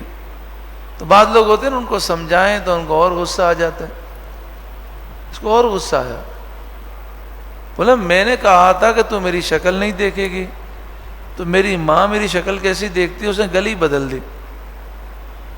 اب ماں نے ایک دن نہ دیکھا، دوسرے دن نہ دیکھا، آخر کار وہ ماں پاگل ہو گئی. کہ گلیوں میں گھوما کرتی، ہر ایک کو پکڑ کے کہتی میرا بیٹا آپ نے دیکھا ہے، میرا بیٹا دیکھا ہے. پھر اس کا جو انجام ہوا وہ بہت ہی بھیانک ہوا. جو ماں کو یا باپ کو اتنی اذیت دے گا، کیا وہ خوش رہ سکتا ہے؟ مجھے بتائیے. ماں کبھی بھی دل سے بددعا نہیں دیتی، ماں کبھی بھی دل سے بددعا نہیں دیتی. اسی لیے ماں جتنی بھی بددعا دیتی ہے لگتی نہیں ہے، اوپر سے دیتی ہے. اور ماں غصے میں آ کر جلدی بددعا دے دیتی ہے، یہ ضرور ہے. ماں کو غصہ آ جائے تو بعض ماؤں کی زبان پر بددعا فوراً آ جاتی. تیرا ناس ہو، تو تباہ ہو، تو ٹرک کے نیچے آ کر مر جا، میں تیری لاش دیکھوں. یہ صرف اوپر سے. جیسے ہی بچہ نکلتا ہے تو مصلی بچھا کر روتی ہے، دعائیں مانگتی. تو چونکہ دل سے نہیں کہتی، اس لیے قبول نہیں ہوتی. اگر کسی دن ماں نے دل سے بددعا دی نا تو بیڑا یعنی تباہ ہو جائے گا، بڑی خطرناک ہے بددعا. اچھا باپ بددعا نہیں دیتا، جتنا بھی ظلم ہو باپ صبر کرتا ہے، لیکن باپ جب بددعا دیتا ہے تو دل سے دیتا ہے. اس لیے کہتے ہیں باپ کی بددعا فوراً قبول ہو جاتی ہے. لیکن انڈیا میں ایک واقعہ ہوا، وہ ہوا یہ کہ اب سمجھیں ساس و بہو کا جھگڑا ہوا. تو اس میں ہونا یہ چاہیے کہ بندہ دونوں کو سمجھائے، ماں کو بھی سمجھائے، اپنی بیوی کو بھی سمجھائے، کسی پہ ظلم نہ کرے. اور عورتیں ہوتی ہیں بچوں کی طرح ہوتی ہیں، یہ میں سچی کہہ رہا ہوں، یہ قرآن و حدیث کے مطابق. جیسے بچے نہیں ہوتے ہیں، وہ لڑتے ہیں پھر مل جاتے ہیں، اور ہم جوش میں آ جاتے ہیں اور بچوں کی وجہ سے کتنے قتل بھی ہو جاتے ہیں. تو بچے تو یہ آج لڑیں گے کل مل جائیں گے. تو عورتوں کا بھی یہ چھوٹی چھوٹی باتوں میں لڑتی ہیں پھر بعد میں مل جاتی ہیں. لیکن ہم مرد ہیں، فوراً ہم ٹینشن لے لیتے ہیں. تو وہ گھر میں داخل ہوا. اور مرد کا کیا ہوتا ہے، اگر ماں اور بہو، ماں اور بیوی میں سے جو پہلے مل جائے وہ جیت جاتا ہے. اور عورتوں کو رونا بھی آتا ہے بڑی آسانی سے. وہ جھوٹی ہوں گی پھر بھی رو پڑیں گی، اگر وہ ظالم ہو پھر بھی رو پڑتی ہیں. تو لوگ فوراً آنسوؤں سے متاثر. دیکھیں نا جتنے بھی کیسز ہوتے ہیں تو کورٹ کے اندر اگر میاں بیوی کا کیس ہو تو بیوی جیتتی ہے، کیونکہ مرد کو تو بیچارے کو رونا نہیں آتا، وہ رو پڑتی ہے. تو جج کہتا ہے واقعی مرد بڑا ظالم ہے. کبھی کبھی بیچارہ مرد جو ہے ظالم نہیں ہوتا، کبھی عورت ظالم ہوتی ہے، لیکن ان کو بلا وجہ بھی رونا آ جاتا ہے، ایسے فالتو میں بھی رو پڑیں گے. تو اس لیے فرمایا سورہ یوسف کی تفسیر میں کہ کسی رونے والے کی آنکھوں سے اتنا متاثر نہ ہو کہ جذبات میں آ کر کسی پہ ظلم کر دو. تو اب جناب وہ جیسے ہی گھر پہ گیا تو بیوی نے رو رو کر ساری قصے بڑا کے سنائے. عورتوں کی عادت ہے نا کہ جیسے مثال کے طور پر ان کے کمرے میں چوہا نظر آ جائے تو وہ کہیں گے اتنا بڑا چوہا ہے، اتنا بڑا چوہا زندگی میں دیکھا آپ نے، لیکن وہ اتنے سے چوہے کو اتنا بڑا کر دیں گے. تو مبالغے کی عادت ہوتی ہے. اسی طرح ماں ہو یا بیوی ہو، سب عورت ہیں. تو بیوی نے مبالغہ کیا اور کہا میں ادھر رہ نہیں سکتی، مجھے جہنم میں ڈال دو، مجھے قتل کر دو، میں پھانسی لگا لوں گی، میں مر جاؤں گی، اب تمہیں میری لاش ملے گی. یہ وہ جذباتی ہو گیا. اس نے کہا کہ روز روز میری ماں جو ہے ایسا کرتی ہے، آج میں دروازہ بند کر دوں. موٹا سا ڈنڈا اٹھایا اور ماں کو مارنے کے لیے بھاگا. اب ماں اس کمرے میں بھاگ رہی ہے، اب اس کمرے میں. اب بیوی کو بھی احساس ہوا کہ میں نے بہت زیادہ مبالغہ کر دیا. تو بیوی کہتی نہیں نہیں ایسی بات نہیں ہے وہ، لیکن غصے میں جب مرد آتا ہے تو ہوش، غصہ عقل کا دشمن ہے، انسان کو آدھا پاگل بنا دیتا ہے. تو ڈنڈا لے کر ماں کو ادھر بھاگے ادھر بھاگے، آخر کار ماں کو اس نے پکڑ لی. اب ماں بھاگ نہیں سکتی تھی، ایک کونے میں پھنس گئی. اسے ڈنڈا اٹھایا، بولا آج تجھے قتل کروں گا. وہ ڈنڈا مارنے لگا. اب بتائیے ماں کے پاس بچنے کا کوئی راستہ تھا؟ نہیں. تو پھر ماں نے دل سے کہا یا اللہ اس کو پکڑ لے. فوراً اس پہ فالج گرا. وہ 12 سال تک فالج میں رہا. ماں اتنی شفیق کہ یہ جملہ نکل گیا، پھر 12 سال تک روتی رہی اور یہ کہتی تھی کہ کاش میں مر جاتی لیکن یہ جملہ نہ کہتی، لیکن گھبراہٹ میں نکل گیا.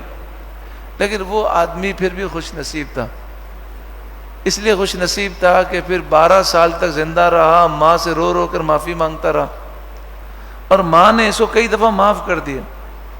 اور 12 سال کی تکلیف، مومن کو دنیا میں تکلیف آتی ہے، اس کے گناہوں کا کفارہ ہو جاتی. لیکن سب سے زیادہ خطرناک یہ ہے کہ ماں باپ ناراض ہوں، ہم ظالم ہوں اور ہماری پکڑ نہ ہو. یہ بڑا خطرناک ہے، کیونکہ پھر اس وقت جب پکڑ ہوتی ہے بڑی ہولناک ہوتی ہے. وَلَا تَنْهَرْهُمَا، انہیں نہ جھڑکنا.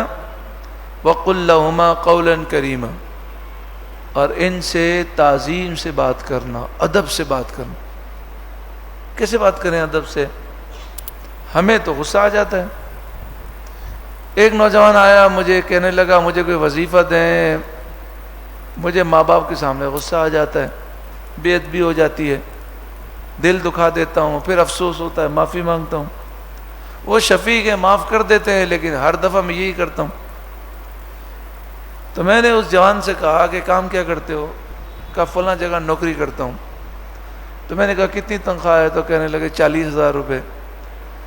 اچھا، میں نے کہا بیوی بچے ہیں؟ جی بیوی بچے بھی ہیں، 2 بچے ہیں چھوٹے چھوٹے، بیوی بھی ہے، 40,000 تنخواہ ہے.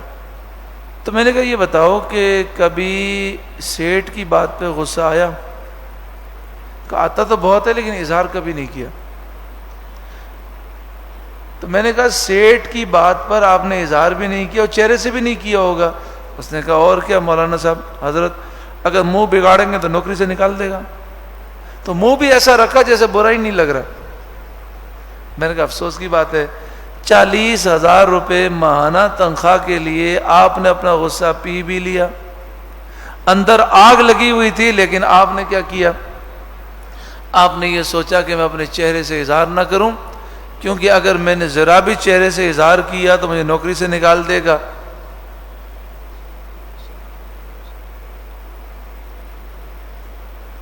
مجھے نوکری سے نکال دے گا. اور آپ نے چہرہ ایسا بنایا جیسے مجھے بات بری لگی نہیں ہے. اور سیٹ کہنا نا، سیٹ اتنے سالوں میں یہی کہتا ہے یہ میرا ملازم بہت اچھا ہے، اس کو تو کوئی بات بری لگتی نہیں ہے. اب بتائیے، ماں باپ کے سامنے غصہ آتا ہے، سیٹ کے سامنے نہیں آتا، اس کا مطلب کیا ہوا؟ اس کا مطلب غصے پر کنٹرول ہے. لیکن تم ماں باپ کو کمزور سمجھ کے غصہ کرتے ہو اور وہاں تم طاقتور سمجھتے ہو سیٹ کو کہ نکال دے گا. اچھا مجھے بتائیے، کوئی بدماش کھڑا ہو سامنے اور وہ زور سے تھپڑ مار دے، 2 مارے تھپڑ، اور اس کے جیب میں گن بھی ہو، اب غصہ آئے گا؟ ہمیں ہم بڑے ادب سے کہیں گے بھائی کیا ہو گیا، کیا ناراضگی ہو گئی، حکم فرمائیے کیا چاہیے، موبائل چاہیے آپ کو، کیا چاہیے؟ بالکل کول مائنڈڈ، بالکل ٹھنڈا دماغ ہو جائے گا. اور ایسا ہوگا، ہم ایسا سلوک کریں، اس سے ایسی گفتگو کریں گے جیسے ہمارے دماغ میں غصہ تو کبھی زندگی میں آئی نہیں. کیوں؟ اس لیے کہ ہمیں پتہ ہے کہ بدماش ہے، 2 تھپڑ مارے ہیں، گولی مار دے گا. لیکن ماں باپ ذرا سا کچھ کہہ دے تو غصے میں آگ بگولا ہو جاتے ہیں، کیونکہ ہم انہیں کمزور سمجھتے ہیں، حالانکہ وہ بہت طاقتور ہیں. کیونکہ اگر ماں باپ کی بے ادبی ہو جائے، ان پہ ظلم ہو جائے، ان کے سامنے ہم غصہ کر لیں، ہمارا بہت بڑا نقصان ہے. تو فرمایا بات کیسے کرنی ہے ماں باپ کے سامنے؟ ایک نوکر اپنے سیٹ سے بات کرتا ہے یہ نہیں. کہا ایک عام آدمی وزیر اعظم سے بات کرتا ہے؟ کہا یہ بھی نہیں. پھر کیا؟ کہا جیسے سب سے حقیر غلام ہو دنیا میں جتنی آبادی ہے اس میں سب سے حقیر شخص ہو، وہ دنیا کے بادشاہ سے بات کرے تو جتنا ادب ہے اس سے زیادہ ادب ماں باپ سے بات کرنے میں۔ میں ایک شخص کو جانتا ہوں، ان سے ہم نے ایک دن پوچھا کہ پورے پاکستان میں اور دبئی میں اور دیگر ملکوں میں آپ کی کتنی پراپرٹی ہے، کتنے فلیٹ ہیں، کتنی جگہ ہیں؟ انہوں نے کہا مجھے نہیں معلوم، کمپیوٹر میں سب کچھ موجود ہے، میری جتنی دولت ہے وہ سب کمپیوٹر میں ہے، لیکن مجھے یوں زبانی یاد نہیں ہے، مجھے یہ بھی نہیں پتا کراچی کے اندر میرے کتنے پلاٹ ہیں، وہاں کتنے ہیں، لیکن ہے ریکارڈ سب موجود ہے۔ یہ بیچارہ یعنی وہ آدمی انتہائی غریب تھا اور سائیکل کے پنچر لگاتا تھا، تو وہ سائیکل کے پنچر لگاتے تھے، غریب تھے، والد صاحب کا انتقال ہو گیا تھا، بچپن سے کوشش کرنا، مزدوری کرنا، لیکن بچپن میں کسی نے بتا دیا کہ تمہاری ماں تمہارے لیے گولڈن چانس ہے، یہ تو بہت بڑا لکی ڈرا ہے آپ کے لیے، حلال وہ بھی، ان کی جتنی خدمت کرو گے نا اتنا اللہ تمہیں نوازے گا، دین میں بھی دنیا میں بھی۔ کہتے بچپن میں یہ بات بیٹھ گئی، کہتے میری زندگی کا مقصد یہ تھا کہ میرے والد تو ہے نہیں، اب ماں کی خدمت۔ تو وہ کہتے ہیں میں اپنی ماں کے سامنے کبھی چار زانوں نہیں بیٹھا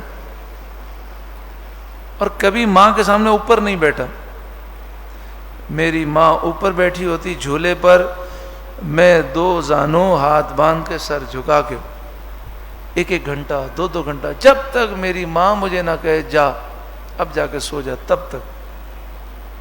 تو جو ماں باپ کی خدمت کرتے ہیں، ادب کرتے ہیں، وہ اپنا بھلا کرتے ہیں، کسی اور کا بھلا نہیں، اپنا بھلا ہے، اور جو نہیں کرتے اپنا نقصان ہے اور کسی کا نقصان نہیں۔ کہتے ہیں ایک دفعہ ایسا ہوا کہ ان کی فیکٹری میں ایک شخص تھا، وہ چوری کرتا تھا اور چوری پکڑی نہیں جاتی تھی، ایک دفعہ پکڑا گیا تو انہوں نے بڑے ادب کے ساتھ اس سے کہا کہ دیکھو بھائی، جو تم نے مال چرایا میں تم سے نہیں مانگتا، وہ میں نے تمہیں حلال کیا، معاف کیا، اور میں پولیس کے پاس بھی تمہیں نہیں بھیجتا کہ وہ مارے، یہ 2 مہینے کی ایڈوانس میں تنخواہ لو، جاؤ یہاں سے، ہماری جان چھوڑو، 2 مہینے میں کوئی اور نوکری تم ڈھونڈ لو۔ یہ شخص ان کے بنگلے میں آتا رہتا تھا، کیونکہ یہ جو کام کاج کے لیے بھیجتے تھے اپنی فیکٹری سے، تو اس کو پتا تھا کہ ان کی ماں جو ہے سپریم، آپ سمجھے سپریم کمانڈر ہے، اصل تو مالک ان کی ماں ہے، تو یہ آتا جاتا تھا، تو یہ سیدھا جو ہے ان کے بنگلے پر پہنچا تو چوکیدار نے اندر جانے دیا، وہ سمجھا کسی کام سے آیا ہوگا، ماں جھولے پر بیٹھی تھی، بوڑھی خاتون، تو یہ جھولے کے پاس بیٹھ کر زارو قطع سمجھے دھاڑے مار مار کے رونے لگا۔ تو ماں نے کہا بھائی کیا معاملہ ہے، کیا معاملہ، بتا تو صحیح۔ اب وہ نیک خاتون تھیں، ان کا دل بھی نرم تھا، تو اس نے روتے روتے کہہ دیا آپ کے بیٹے نے مجھے بے روزگار کر دیا، نوکری سے نکال دیا۔ اب دوسری کوئی ماں ہوتی تو کیا کہتی، بھائی دیکھو ناراض ہوں گے، میں کاروباری اور فیکٹری کے معاملات میں دخل نہیں دے سکتی۔ بچے کہتے ہیں نا ماں باپ کو، کاروبار میں آپ دخل نہیں دیں، آپ کو نہیں سمجھ پڑتی، بھائی وہ اس نے نکالا ہے، میں کیا کر سکتی ہوں۔ لیکن وہ زبان سے بھی کہتے تھے اور حقیقت بھی یہی تھی کہ وہ اپنی ماں کو مالک سمجھتے تھے۔ تو ماں نے مالک ہونے کے انداز میں کہا جا تیری نوکری کل سے بحال ہے، کل سے چلے جا رہے ہیں، میں نے نوکری بحال کر دی، بس رو مت۔ اب وہ رات کو پہنچے تو ان کی عادت یہ ہے کہ ماں کے پاؤں دبانا، ماں کے پاس اس طرح 2 زانوں بیٹھنا، باتیں سننا، باتیں کرنا، پھر جب ماں کہنا بیٹا مجھے نیند آ رہی ہے تو بھی سو، مجھے بھی سونے دے، پھر جاتے اپنے کمرے میں، پھر اپنے بیوی بچوں سے بات کرتے ہیں، تو باتیں کر رہے ہیں۔ اب ماں کا ذہن جو ہے وہ مشغول ہے، دماغ حاضر نہیں ہے۔ تو انہوں نے کہا ماں کیا بات ہے، کوئی بات ہے مجھے بتا، کیا مسئلہ ہے۔ تو ماں نے کہا کہ بیٹا آج کسی کو تو نے فیکٹری سے نکال دیا۔ تو انہوں نے پتہ کیا کہا، ماں آپ اس طرح بات نہیں کریں، آپ فیکٹری کے مالک ہیں، بتائیں کرنا کیا ہے، جو حکم آپ دیں گی وہ کروں گا۔ تو ماں نے کہا بیٹا وہ رو رہا تھا تو میرے منہ سے نکل گیا کہ میں نے نوکری بحال کر دی۔ تو کہا ٹھیک ہے کوئی مسئلہ نہیں، فون کیا مینیجر کو، وہ کل آئے گا، اس کی تنخواہ ڈبل کر دینا۔ مینیجر نے کہا چور آدمی ہے، اس کی تنخواہ ڈبل کیوں کرنی ہے، پھر آپ کیوں رکھ رہے ہیں؟ کہا پہلے کس نے رکھا تھا؟ کہا آپ نے۔ تو کہا اس لیے چوری کی نا، اب میری ماں نے رکھا ہے، اب چوری نہیں کرے گا۔ اور ماں باپ سے آدمی کو عقیدت ہوتی ہے، تو جیسی عقیدت ہوتی ہے ویسا ملتا بھی ہے۔ بعض بھائی ایسے ہوں گے جو سن رہے ہوں گے لیکن ان کے ماں باپ نہیں ہیں، تو انہیں حسرت ہو رہی ہوگی کہ کاش ہمارے ماں باپ ہوتے اور ہم بھی جو ہے قدر کر لیتے اور قدر کرتے۔ اگر قدر کی ہوگی تو دل میں خیال آتا اور موقع مل جاتا فیض لینے کا۔ اللہ، وہ کہتے ہیں پھر اس نے چوری بھی نہیں کی اور اچھا آدمی ہو گیا۔ ایک دفعہ یہی بھائی کا واقعہ ہے، اس سے پہلے میں آیت مکمل کر لوں۔ وَاخْفِضْ لَهُمَا جَنَاحَ الذُّلِّ مِنَ الرَّحْمَةِ۔ میں جب یہ آیت پڑھتا ہوں تو مجھے صرف انہی کا چہرہ ذہن میں آتا ہے، میں خود بھی نہیں آتا۔ مجھے احساس ہوتا ہے کہ میں بیان تو کر رہا ہوں، اللہ مجھے عمل کی توفیق دے۔ ہم نے ماں باپ کے حقوق ادا نہیں کیے۔ اگر جو کچھ بھی فیض ہے وہ ماں باپ کی خدمت کا فیض ہے، دعاؤں کا فیض ہے، اور جو کوتاہیاں ہیں وہ ہماری اپنی طرف سے۔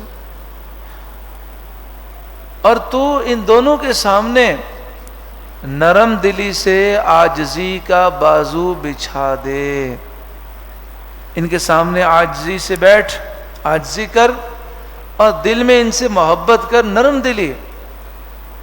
ان کی تکلیف تجھ سے دیکھی نہ جائے، جیسے تو چھوٹا تھا تو تیری تکلیف ماں باپ سے دیکھی نہیں جاتی تھی۔ آدمی جتنا بھی مضبوط ہو، بچہ تو بچہ ہے، اگر جوان بچہ بھی بخار میں ہو تو باپ کو جو ہے بے چینی کی وجہ سے نیند نہیں آتی۔ ماں باپ کی ایسی محبت ہے۔ وَقُلْ رَبِّ ارْحَمْهُمَا كَمَا رَبَّيَانِي صَغِيرًا، اور یوں عرض کر اے میرے رب تو ان دونوں پہ رحم کر جیسا کہ ان دونوں نے مجھے بچپن میں پالا۔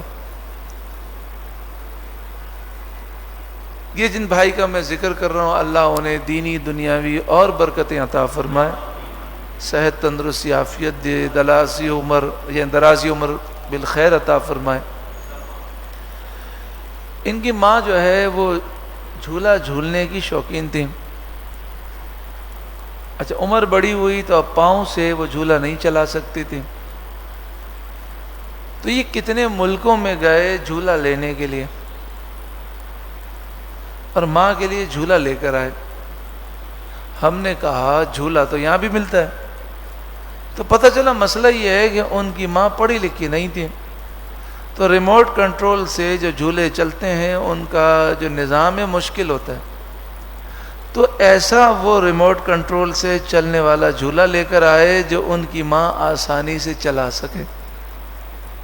ماں کے گردے فیل ہو گئے تو پورا ڈائلیسس کا سسٹم ہاسپٹل اپنے گھر میں قائم کیا، ڈاکٹر رکھے، نرسیں رکھیں کہ میری ماں کو تکلیف نہ ہو، ہاسپٹل جانا نہ پڑے۔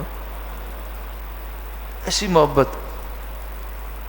امریکہ گئے 2002 میں یا 2001 میں امریکہ گئے، امریکہ سے واپس آ رہے تھے۔ اب بتائیے آپ کا سب کچھ ہو گیا اور آپ پلین میں بیٹھنے لگے تو کوئی ٹینشن نہیں ہے نا، ہر چیز ہو گئی، آپ کو بورڈنگ پاس بھی مل گیا، آپ کا بورڈنگ پاس جو آپ سمجھیں چیک بھی ہو گیا۔ اب اس کے بعد اب جو ہے آپ پلین میں بیٹھنے لگے، کوئی تکلیف ہے بتائیے؟ کوئی تکلیف نہیں ہے۔ تو پلین کے دروازے پر CIA والوں نے گرفتار کر لیا اور ان کا موبائل چھین لیا، اور کہنے لگے کہ ہمیں شک ہے کہ آپ کا القاعدہ سے تعلق ہے، 3 مہینے تک ہم اس پر تفتیش کریں گے، اگر آپ بے گناہ ہوئے تو آپ کو چھوڑ دیں گے۔ انہوں نے اپنی ماں کی فکر کی، بس انہوں نے کہا کہ آپ نے میرا موبائل لے لیا، مجھے میرا موبائل دیں، مجھے فون کرنا ہے، مجھے اپنی ماں کو فون کرنا ہے۔ بات یہ ہے کہ میں نے ابھی ماں کو فون کر کے کہا ہے کہ میں اس فلائٹ سے اتنے بجے پہنچوں گا اور اتنے بجے میں گھر پہ آ جاؤں گا۔ میں 3 مہینے تک غائب رہوں گا اور پتہ نہیں چلے گا تو میری ماں تو رو رو کے مر جائے گی۔ ہمیں انتظار کی یعنی اذیت کا اندازہ نہیں ہے۔ ہم کہہ دیتے ہیں ماں میں 11 بجے آ رہا ہوں، ہم 12 بجے جائیں 1 بجے جائیں، کوئی پرواہ ہے؟ وہ ایک ایک لمحہ ماں باپ سے کیسے گزرتا ہے، وہ جب ہم بوڑھے ہوں گے اور ماں باپ ہوں گے تب احساس ہوگا، اس سے پہلے سمجھ نہیں آئے گا۔ تو اس نے موبائل دیا، انہوں نے فون پہ بات کی، ماں سے کہا، تو ماں نے کہا کہ نہیں، میں مصلی بچھاتی ہوں، دعا کرتی ہوں، تو اسی فلائٹ سے آئے گا۔ جسے ماں باپ سے یعنی عقیدت ہو اور یقین بھی ہو، اللہ مدد فرماتا ہے۔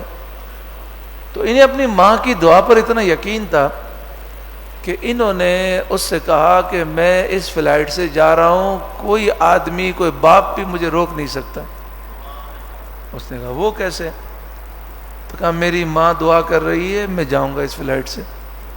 اب بات کوئی دیکھیں تو معمولی بات ہے، لیکن ماں کی دعا نے فوراً اثر کیا۔ وہ CIA کا افسر رو پڑا، وہ کہنے لگا میں عیسائی ہوں اور میری عمر تقریباً 55 سال سے زائد ہے، میرے بچے مجھ سے نہیں ملتے،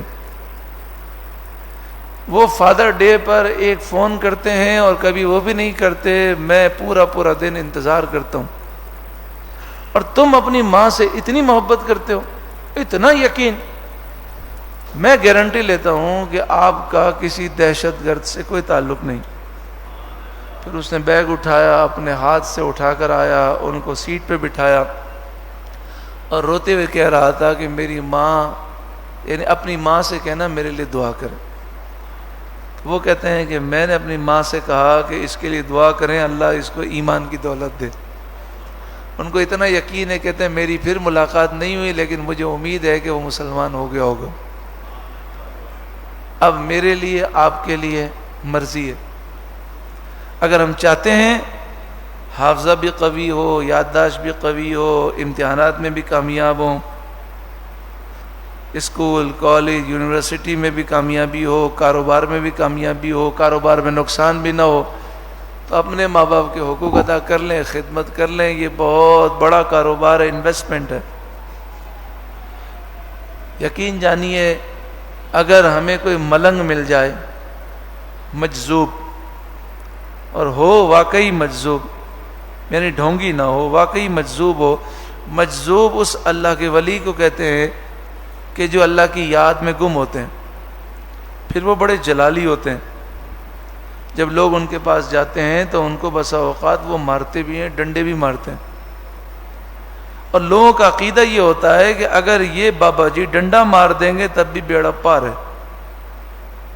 تو میں کہتا ہوں گھر کے اندر اللہ نے ایسے 2 تحفے دیے ہیں کہ اگر وہ دعا دیں تب بھی بیڑا پار، ان کی خدمت کریں تب بھی کرم ہو جائے گا، اور اگر وہ غصے میں غلط غصہ ہو جائیں اور اگر مار دیں، یعنی تھپڑ ماریں یا ڈنڈا ماریں، تب بھی اللہ نواز دے گا۔ یعنی اتنا بڑا وظیفہ ہے ہمارے پاس۔ اس کے پاس جاتے ہیں جی دعا کریں، اس کے پاس جائیں دعا۔ 700 دوست بنائے ہوئے ہیں موبائل پر، ہر ایک کو کہتے ہیں دعا کرنا، رمضان مبارک کی آمد ہے، دعا کرنا، دعا کرنا۔ جو دعا کے 2 دروازے اللہ نے کھولے ہیں وہاں تو جائیں، ان کی خدمت تو کریں، ان سے تو دعا لیں۔ اور ایک دعا ہوتی ہے ماں دعا کرنا، ماں تو دعا کرے گی، ابا دعا کرنا، وہ دعا کریں گے۔ میرے استاد محترم امیر المجاہدین فرمایا کرتے، دعا کرائی نہیں جاتی، دعا دل سے ہوتی ہے، دعا لی جاتی ہے۔ دعا کرانا اور ہے، دعا لینا اور ہے۔ تو ہمیں ماں باپ کی دعا لینی ہے۔ دعا لینے کا مطلب یہ ہے اتنی خدمت کریں، اتنی خدمت کریں، اتنی خدمت کریں کہ کسی دن دل سے بے اختیار ان کی دعا نکل جائے، اور جس دن ان کے دل سے دعا نکلی بے اختیار، ان کے رونگٹے دعا دینے لگے، اس دن پھر دنیا کی کوئی طاقت ہمیں نقصان نہیں پہنچا سکتی، پھر کامیابی کامیابی ہے۔ یہ آپ لکھ لیں کہ جو اپنے ماں باپ کی خدمت کرنے والا ہے آپ اس کو کہیں بھی ناکام نہیں دیکھیں گے، اور جو ماں باپ کا دل دکھانے والا ہے اس کو آپ در بدر کی ٹھوکریں کھاتے ہوئے دیکھیں گے۔ یہ حقیقت ہے۔ اب میرے لیے اور آپ کے لیے اسٹائل ہے، انداز ہے کہ ہم کون سا اختیار کرتے ہیں۔ آخر میں عرض کر دوں، ٹائم جو ہے وہ پورا بھی ہو گیا، اوپر بھی ہو گیا۔ حضرت بایزید بسطامی، ہم کہتے ہیں نا ہمیں یہ مل جائے، یہ مل جائے، یہ مل جائے، میرا کاروبار سیٹ ہو جائے، میں یہ ہو جاؤ، تو دنیا کیا ملے گی؟ دنیا کی حیثیت کیا ہے؟ ماں باپ کی خدمت تو انسان کو رب سے ملا دیتی ہے، دنیا تو ویسے ہی مل جائے گی۔ حضرت بایزید بسطامی کی ماں نے پانی مانگا، سخت سردی، آپ کنویں گئے اور کنویں سے پانی بھر کر آئے، اور آپ نے پیالہ جو ہے اپنے ہاتھ پہ رکھا اور ماں کے سرہانے کھڑے ہو گئے، ماں سو گئیں۔ آج کل کے بچے، جوان، نوجوان ماں باپ کی نیند کی ذرا بھی پرواہ نہیں کرتے، لائٹ کھولتے ہیں، امی میری وہ چیز کہاں ہے؟ حالانکہ کوئی ان کی نیند خراب کرے تو بڑا غصہ آتا ہے، ماں باپ کی نیند کی کوئی پرواہ ہی نہیں ہے۔ حالانکہ بڑی عمر میں اگر آنکھ کھل جائے تو نیند آسانی سے آتی نہیں ہے۔ تو آپ نے سوچا کہ اگر میری ماں کی آنکھ کھلی اور پانی مانگا، میں سو گیا تو تکلیف ہوگی، اور میں نے پانی کے لیے اٹھایا تو ان کی نیند خراب ہوگی۔ تو اب پیالہ لے کر سرہانے کھڑے ہو گئے، پوری رات 2 3 4 گھنٹے کھڑے رہے۔ صبح صادق ہوئی، اذان ہوئی، ماں کی آنکھ کھلی۔ آپ نیند میں کوئی چیز مانگیں اور آنکھ لگ جائے تو پھر آنکھ کھلتی ہے تو لگتا ہے ابھی تو مانگی تھی۔ ماں نے کہا بیٹا پانی لیجئے، پانی، احسان بھی نہیں جتا رہے ماں پر، لیجئے پانی۔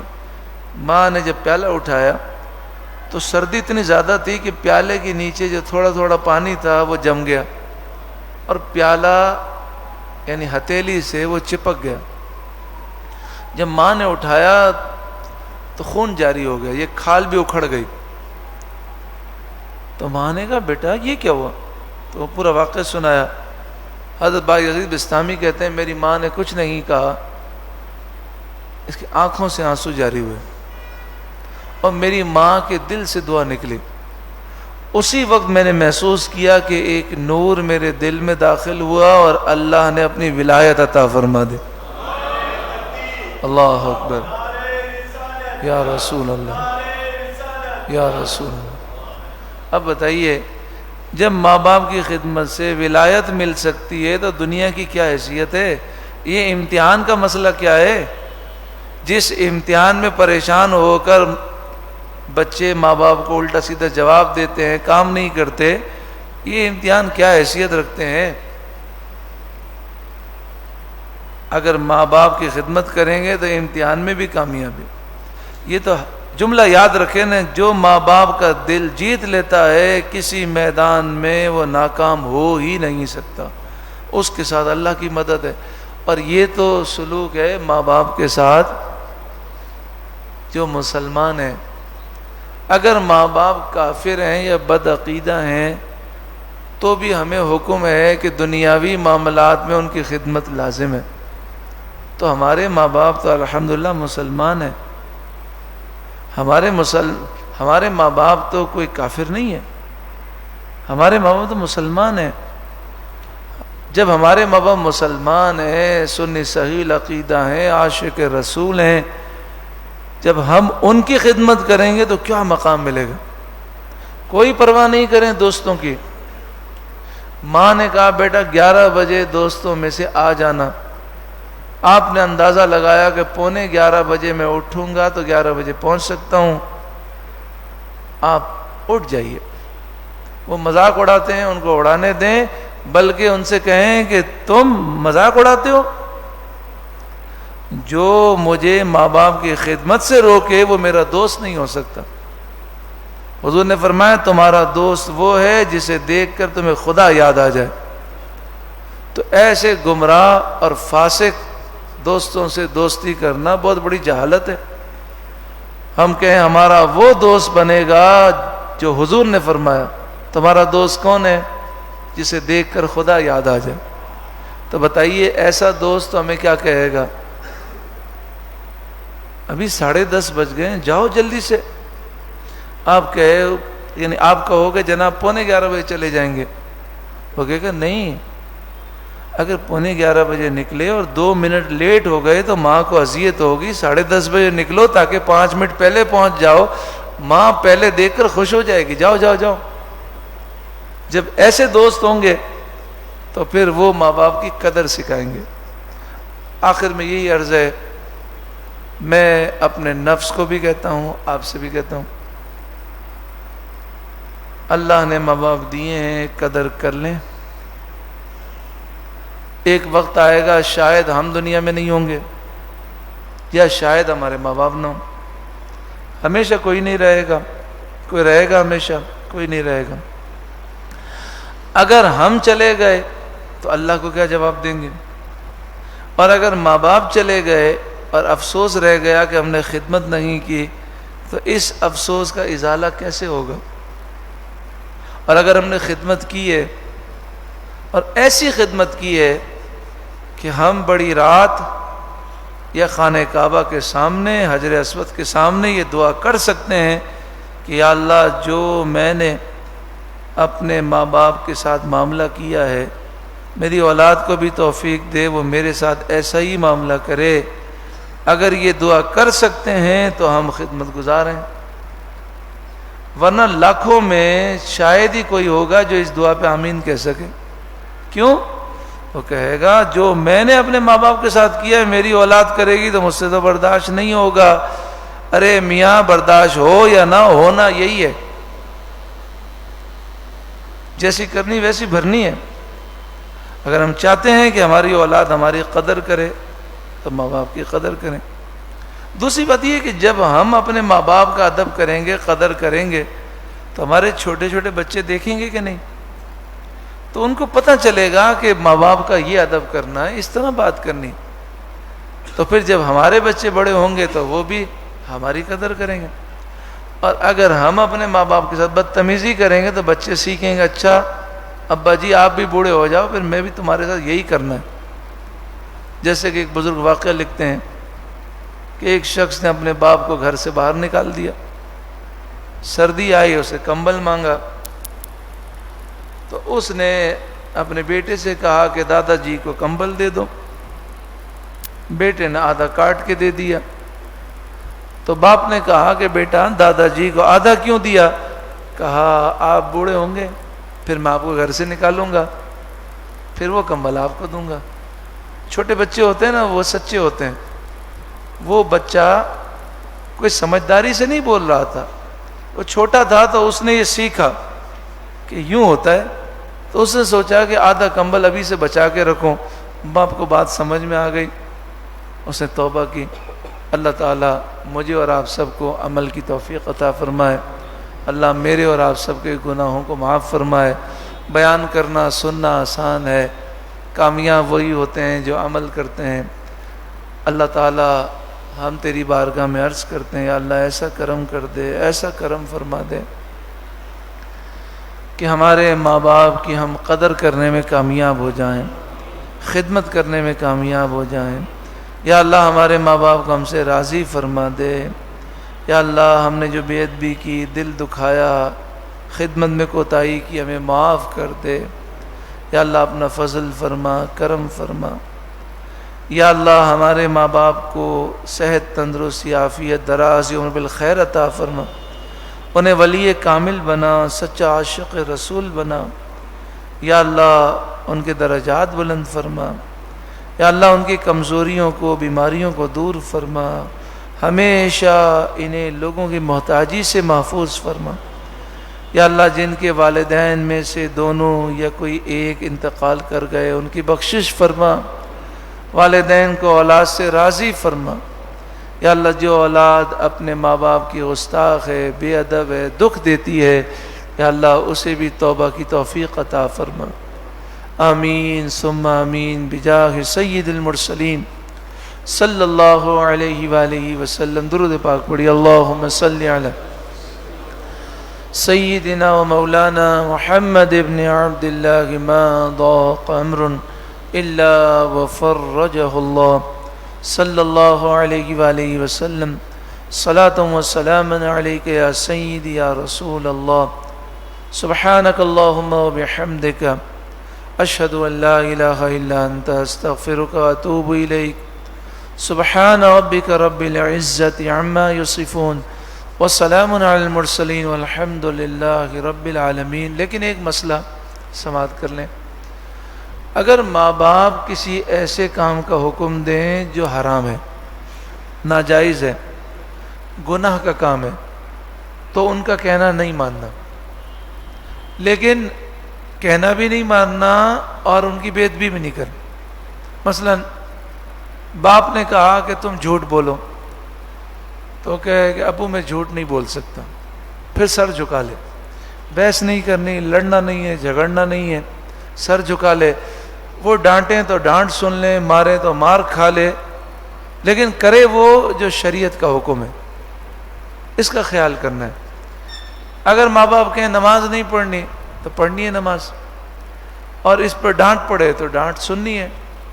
تو بس عمل وہ کرنا ہے جو شریعت کا حکم ہے، لیکن ادب سے انہیں منع کر دینا ہے. بے ادبی نہیں کرنی، گالیاں نہیں دینی، لڑنا نہیں ہے، جھگڑنا نہیں ہے. بس یہ کہنا ہے کہ ابو میں اللہ اور اس کے رسول کے حکم کی نافرمانی نہیں کر سکتا. آپ مارنا چاہیں تو مجھے مار لیں، ڈانٹنا چاہیں تو ڈانٹ لیں، میں حاضر ہوں. اللہ تعالی عمل کی توفیق عطا فرمائے.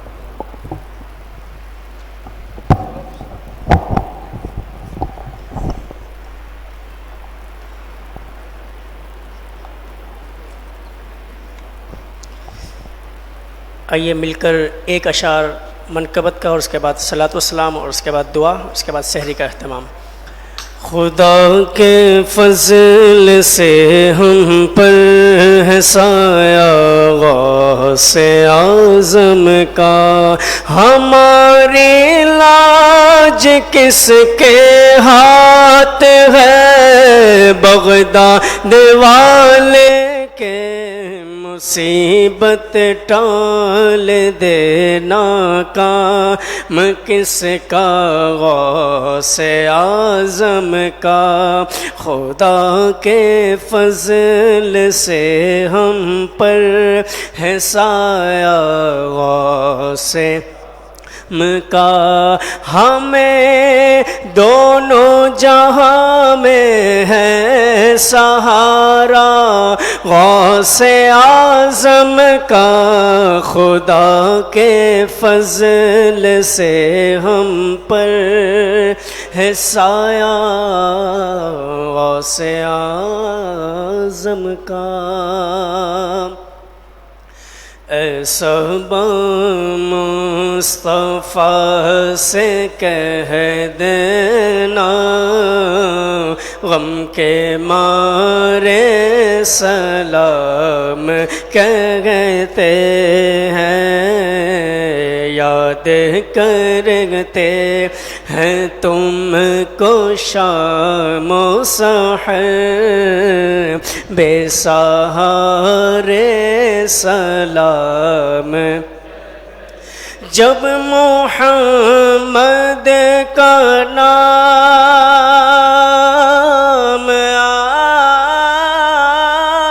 آتا ہے،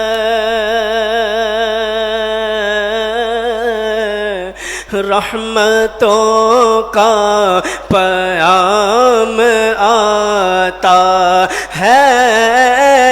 جب محمد کا نام آتا ہے، رحمتوں کا پیام آتا ہے. لب ہمارے درود پڑھتے ہیں، لب ہمارے درود پڑھتے ہیں، دل ہمارے سلام تے ہیں، ایسا